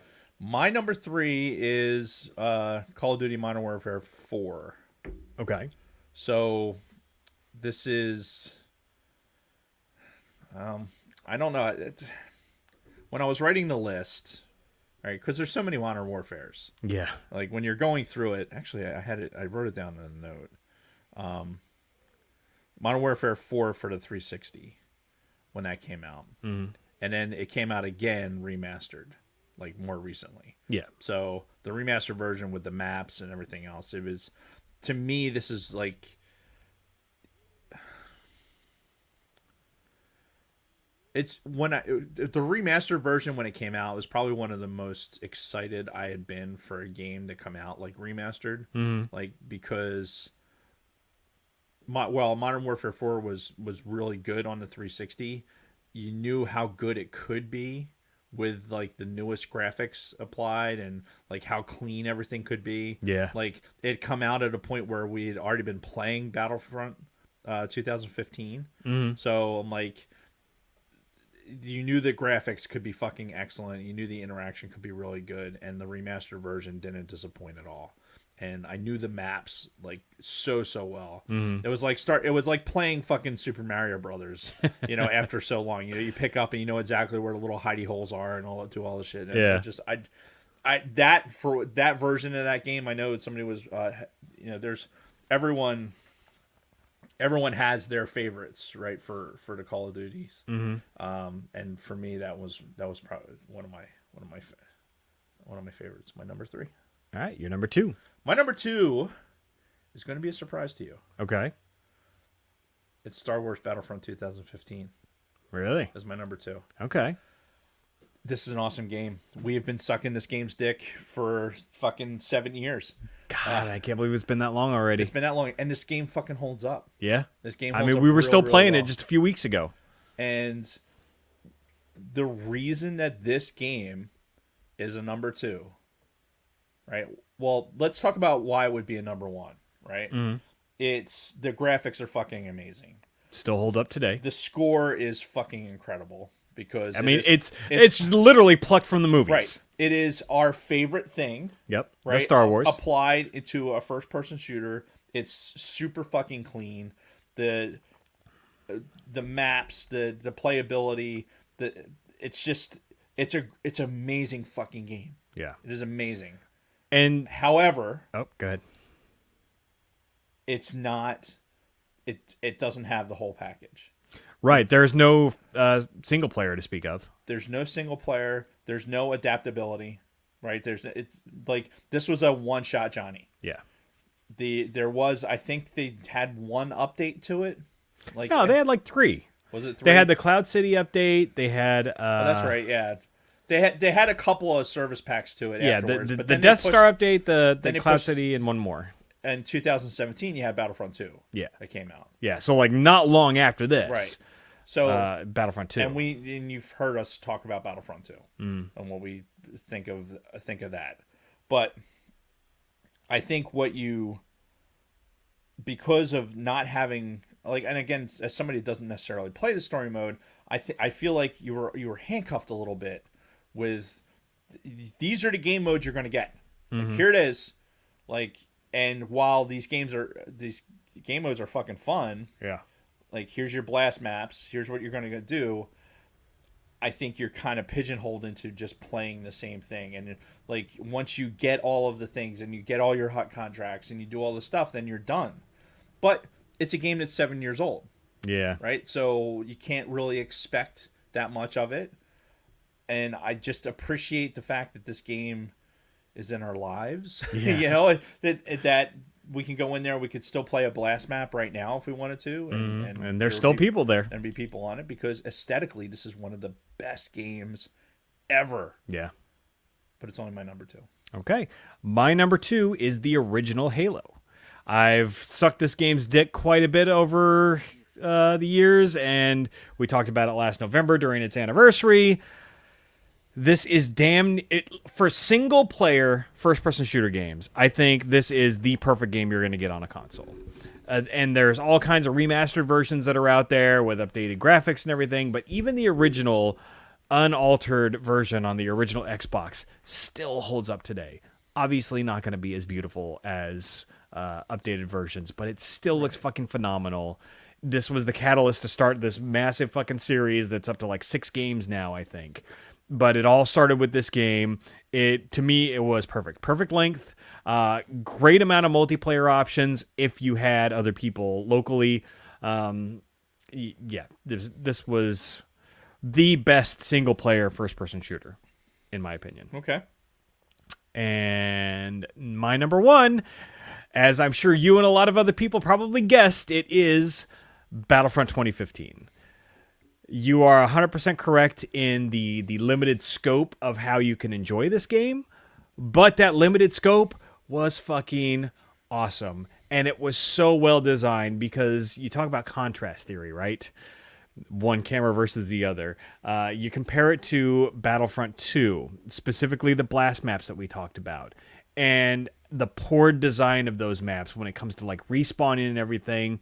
They designed these Battlefront 1 maps perfectly to where you would never fucking spawn right on top of an enemy, or you would never have an enemy spawn right on top of you. They did it where there were like sort of like separate home bases that were constantly changing depending on where your enemies were on the fucking map. So you would never spawn right on top of a fucking enemy and immediately get killed.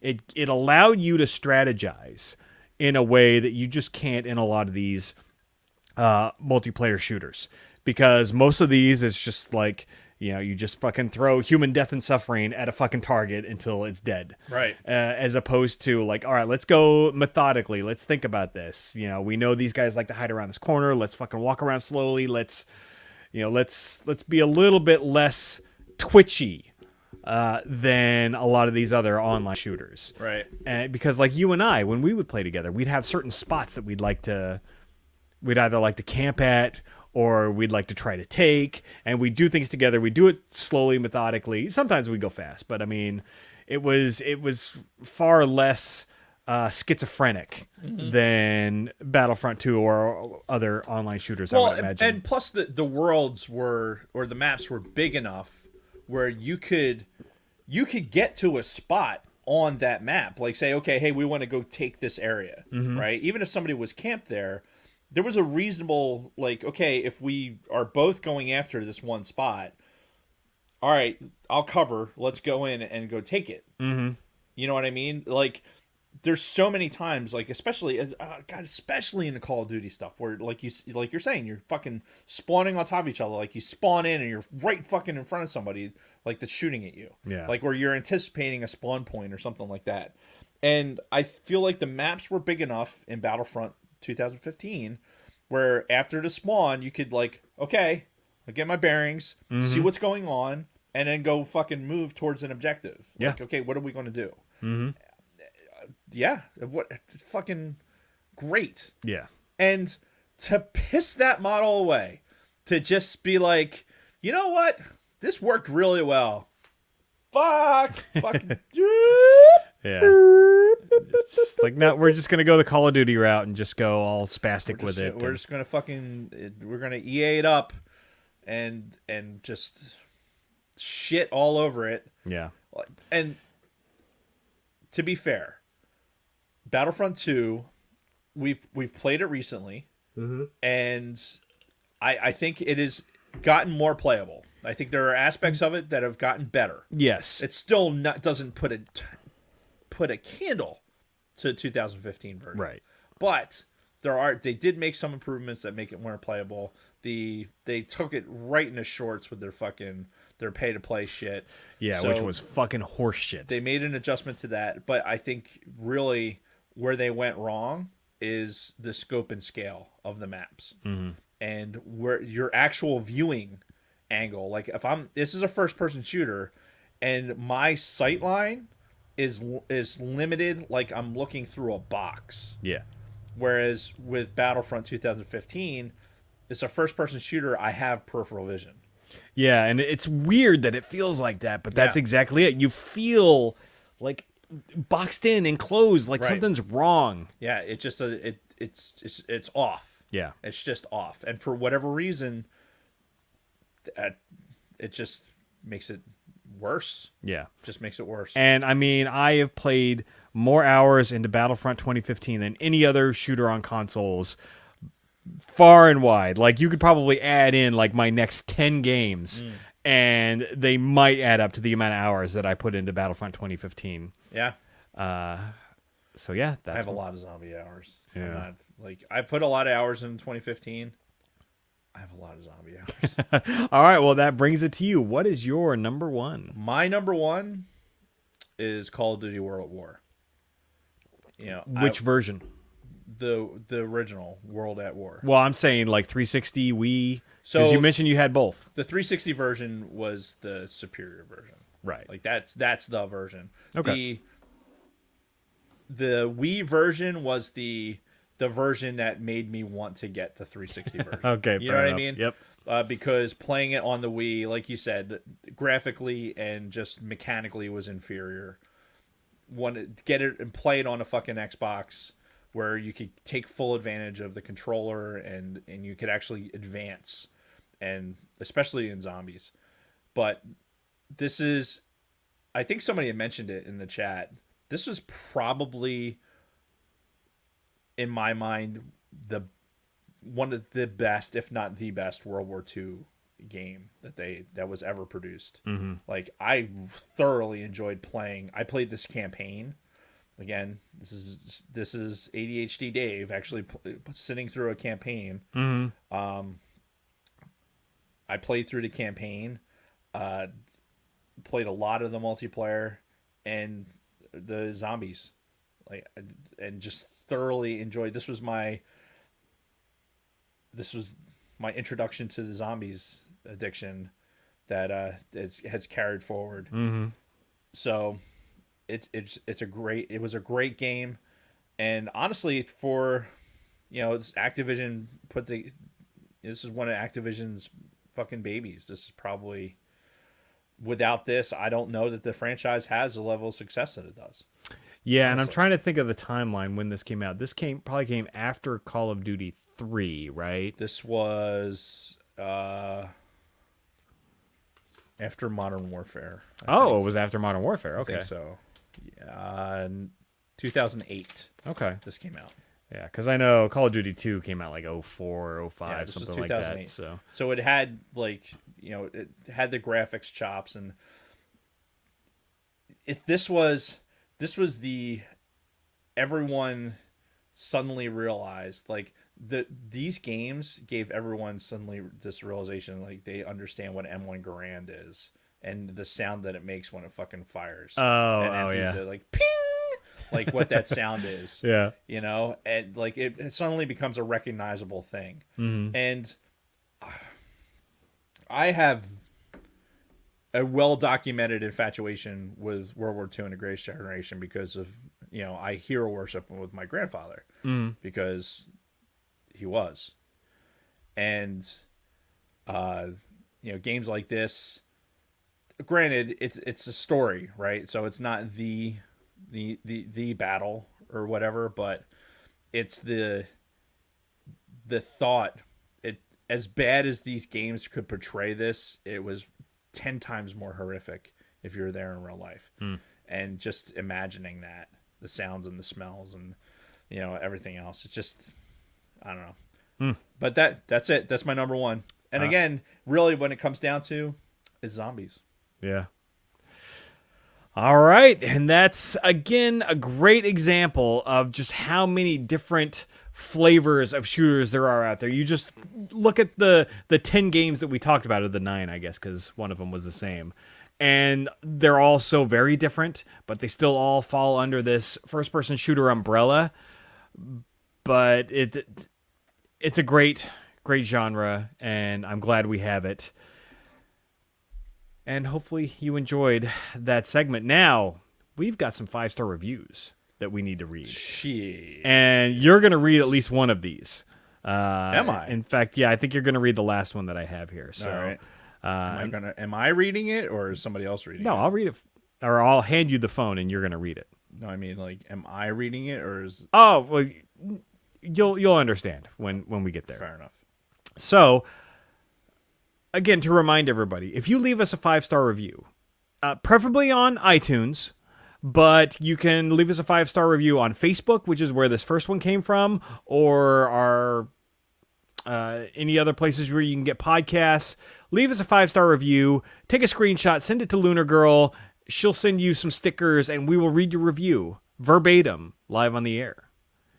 And we're going to start with a review we got on Facebook from Nicole Mahenke. Mahenke.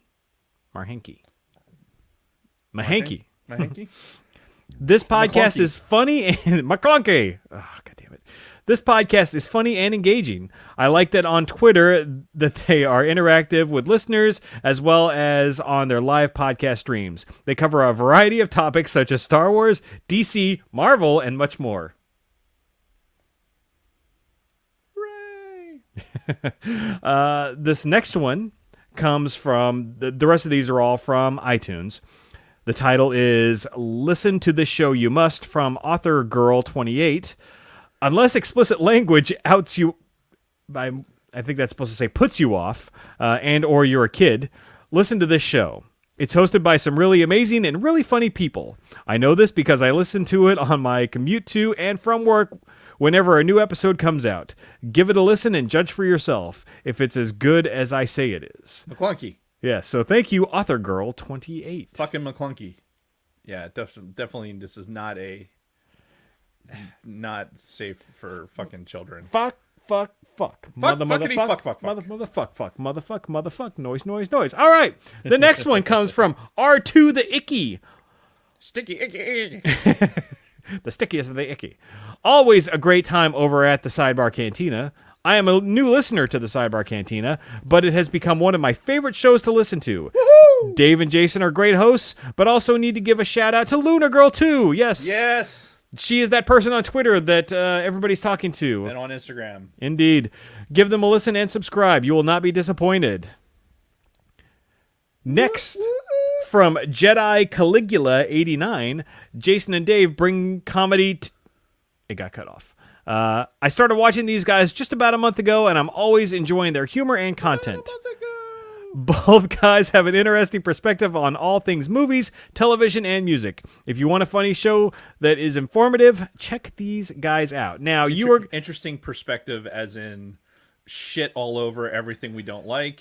Yeah. And, cuss a lot. And then suck the dicks of the stuff that we really like. Yeah, exactly. So, yeah, that's our platform. That's the way we do things. Now, you're going to read this last review from Shanty17, especially the title. Okay. All right. Ack! You had to be there. If you want to get the reference, you must listen or watch Sidebar Cantina on another Apple or YouTube. And that's what I... Am I supposed to be reading this verbatim? Yeah. And that's what I live about Dave and Jason. They make you feel a part of the show. They're bitingly funny, and dare I say, Dave has a singing voice of an angel. LOL. Not LOL. I do have the singing voice of an angel. The voice of an angel. You ready? Yeah. Like you need to lead it off. Ready? Are we just singing anything? What do we do? Normally we go, gotta keep those loving good vibrations a happening with her. Gotta keep those loving good vibrations a happening with her. Sorry, Tom. But I digress. Check them out because my Mondays have sucked way less ever since I started listening. And if you decided to watch live on YouTube, get ready to engage in some seriously funny, off-the-rails chat with some really cool people. So get off your back and listen to the Sidebar Cantina. Ack! I figured we'd... and it was supposed to be get off your back and listen. Ack! Ack! Yes, exactly. But I figured I'd throw you that one since, your dick was sucked a little bit in that one. There was some acts. I could have read all of them. Yeah,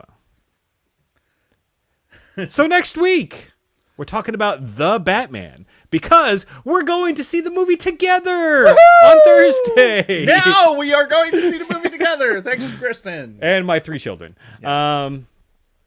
And our plan was to go to Applebee's right after the movie, so you're welcome to come with us then. Well, I appreciate that. Yeah, because Applebee's is like literally right there beside the theater. I love me some Applebee's. We shall see. All right. Probably not. Yeah, whatever. It's by then Kathy will be home from work, so I'll probably go home. But we'll see. I'll see what she wants to do. All right, fair enough. Gotta keep those loving good vibrations a happening with her. Gotta keep those loving good vibrations a happening with her.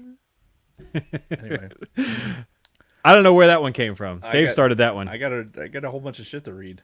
All right, so let's talk some Red 5. After our show at 2200 Eastern, WSTR Media will be wrapping up John Williams Jamboree Month. God, I love me some John Williams. Which apparently they're doing the thing that we talked about last week, which I guess maybe by hearing you talk about this, that's what jogged that for me to say, like, you know how we talked about, hey, we should talk about, like, all John Williams outside of Star Wars. Apparently that's what they're doing this week. So, No, imitation is the sincerest form of flattery. indeed.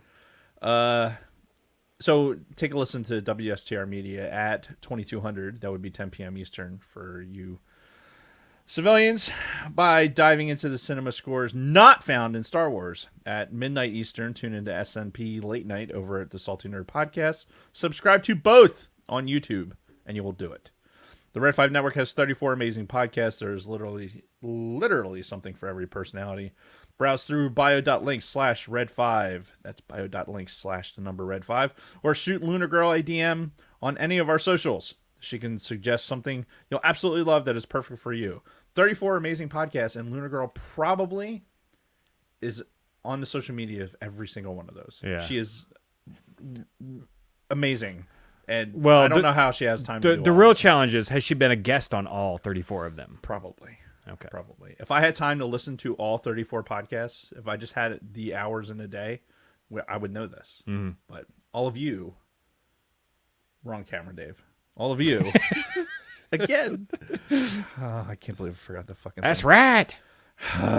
Anyway, our Cantina family happenings. The Use and Abuse pod is kicking off March Music Madness tomorrow with the music of Rat.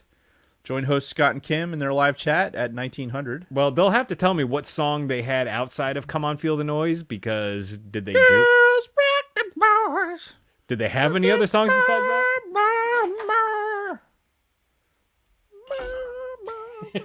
I love that song, by the way. Don't get me wrong. I fucking love the song, and the music video was fucking wild.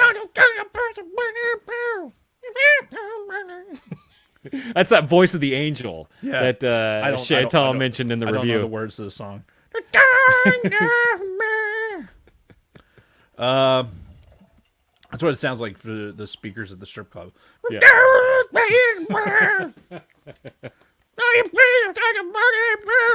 Anyway, all right. Join host Scott and Kim in their live chat at 1900, 7 p.m. Eastern on YouTube. ATSW Escape Pod is off for the week, so Don and Brady can live it up in Las Vegas. Are they both going to Vegas, or is it just Don or Brady? I don't know. Because I thought Brady was going. I don't know. I don't know. I can't keep up with those fuckers. Oh, that's Quiet Riot, Jason. Oh, fuck. Even better. Wait, what song did Rat do then? I don't know. Whatever. Obviously, I don't know. I just went with it. Regardless, Brady and Don are taking a week off. Yes. One or both of them is in Las Vegas. Fuckers. So catch reruns of their past episodes on YouTube or your favorite podcasting app. And then, of course, what's coming the week after that? I believe it's episode 100. 100. 100. Yes. Truncated silence will eliminate that extended pause, and it'll just sound weird. Yeah. And they may have guests. And they may have guests. The Orange and Fett Show released episode 18, E.T. the Extraterrestrial, which Luna Girl says to tell you she hates E.T. and now thinks she should sing the Beach Boys. Wait, what? Wait, what? She hates E.T.? Luna Girl says to tell you she hates E.T. and now thinks we should sing the Beach Boys. We've already done that twice, so I don't think we need Ack! Subscribe to them on Spotify and give it a listen and be notified of upcoming releases. She just confirmed it in the chat. She hates E.T. Are you fucking high? What is wrong with you? Who hates E.T.? I mean, hate's a strong word. It is a very strong word. It's not my favorite movie. It doesn't have to be your favorite. You don't have to hate it. It's very traumatizing as a child. We've talked about this. Oh, yeah, yeah. Gotta Keep those loving good vibrations a happening with her. Gotta keep those love good Vibrations are happening with her. Left you out to dry on that one. That's fine. I paused. Big Swede's on a break since he almost chopped off his fingers. Did you see this? No. Did you see his finger? No. Do you want to? No. Are you sure? Jesus Christ, no. So, What did he do? sidebar.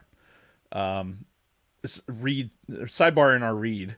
No, I'm going to show you. Oh, for fuck's sake. Are you ready? Are you ready for this? I guess. Are you ready for this? All right. Well, do you want to see the gruesome pic, or do you want to see the pic of the stitches? Does it really matter? Oh god. So apparently, you should not fly your drone indoors.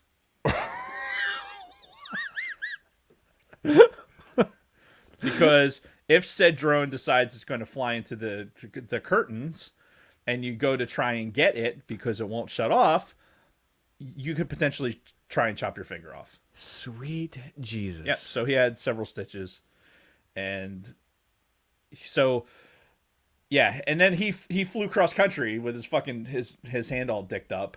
Wow. Yeah. So he's Left hand or right hand? right hand. Yeah. So he's left-handed now for a little while. Yeah. Yeah. It was pretty gruesome, obviously.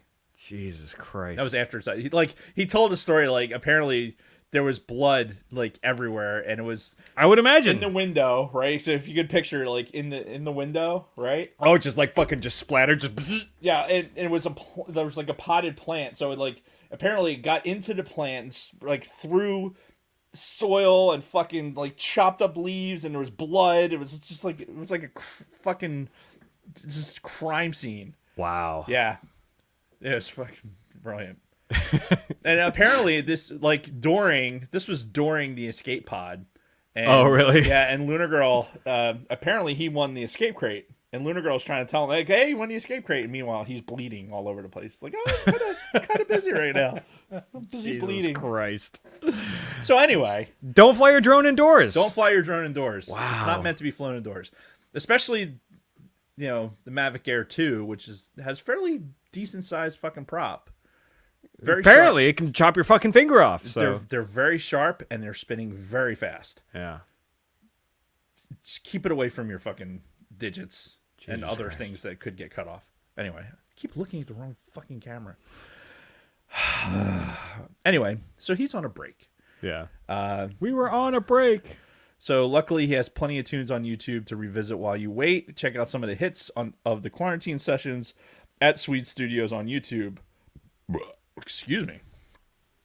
You can find us bio.link/The Sidebar Cantina, where you will find our links to YouTube, audio, Patreon, our Spotify music mixtapes, and all social media platforms, including Twitter, Instagram, Facebook, Twitch, Discord, and TikTok. TikTok.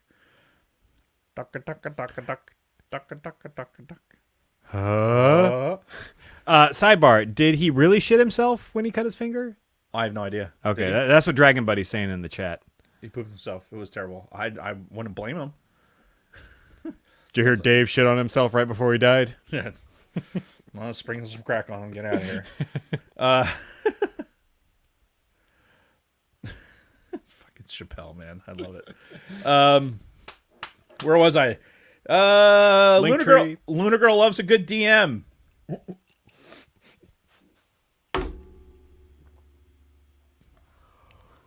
I'm glad it's a DM, not BM. That would have been even weirder. And enjoys chatting with you and reposting the memes you sent her. She says thanks. She enjoys a good DM.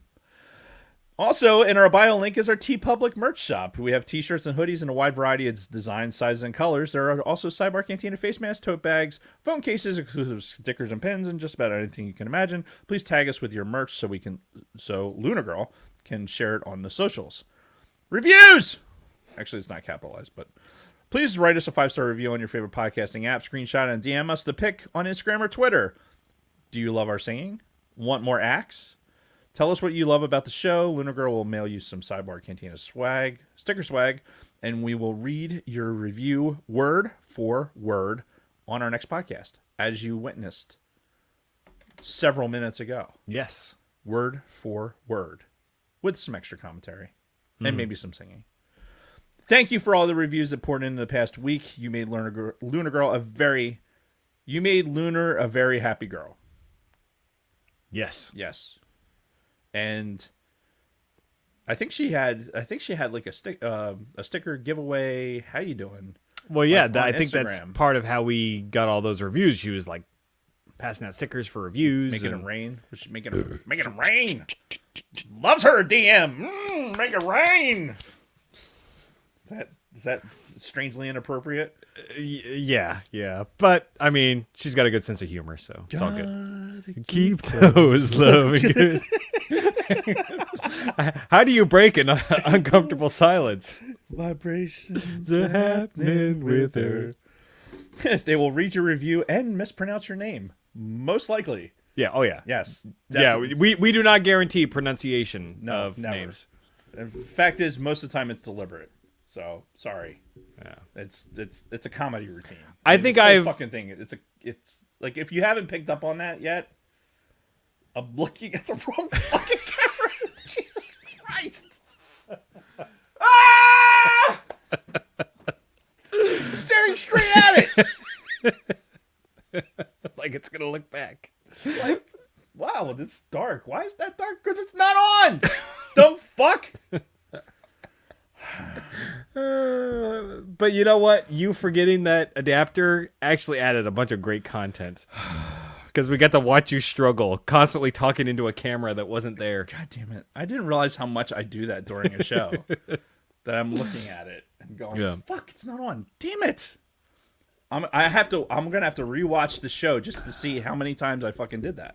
Yeah. Camera 1, camera 2, camera 1, camera 2. Anyway, am I done with the reads? Yes, I'm done. I'm done. We have the OT. All right. Afterwards.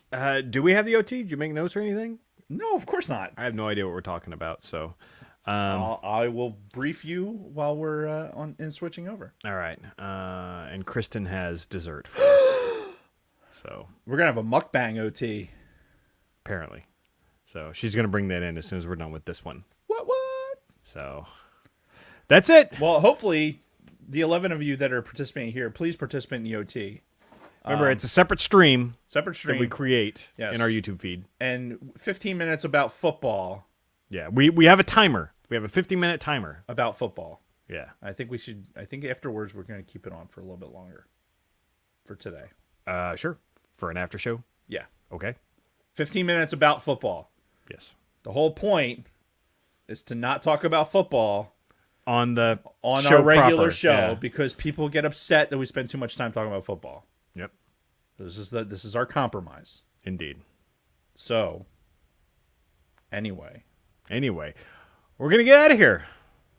are we, Jason? We are. Come on, let's go. All right. Fine. Jesus, Fuck. Let me finish this. All right. Well, thank you everybody for joining us. Thank you for listening to the audio and on YouTube. Follow us on all our social medias. And until next time, sorry, I just had half stroke? aneurysm. Yeah. Just have a stroke. And until next time, go fuck yourself.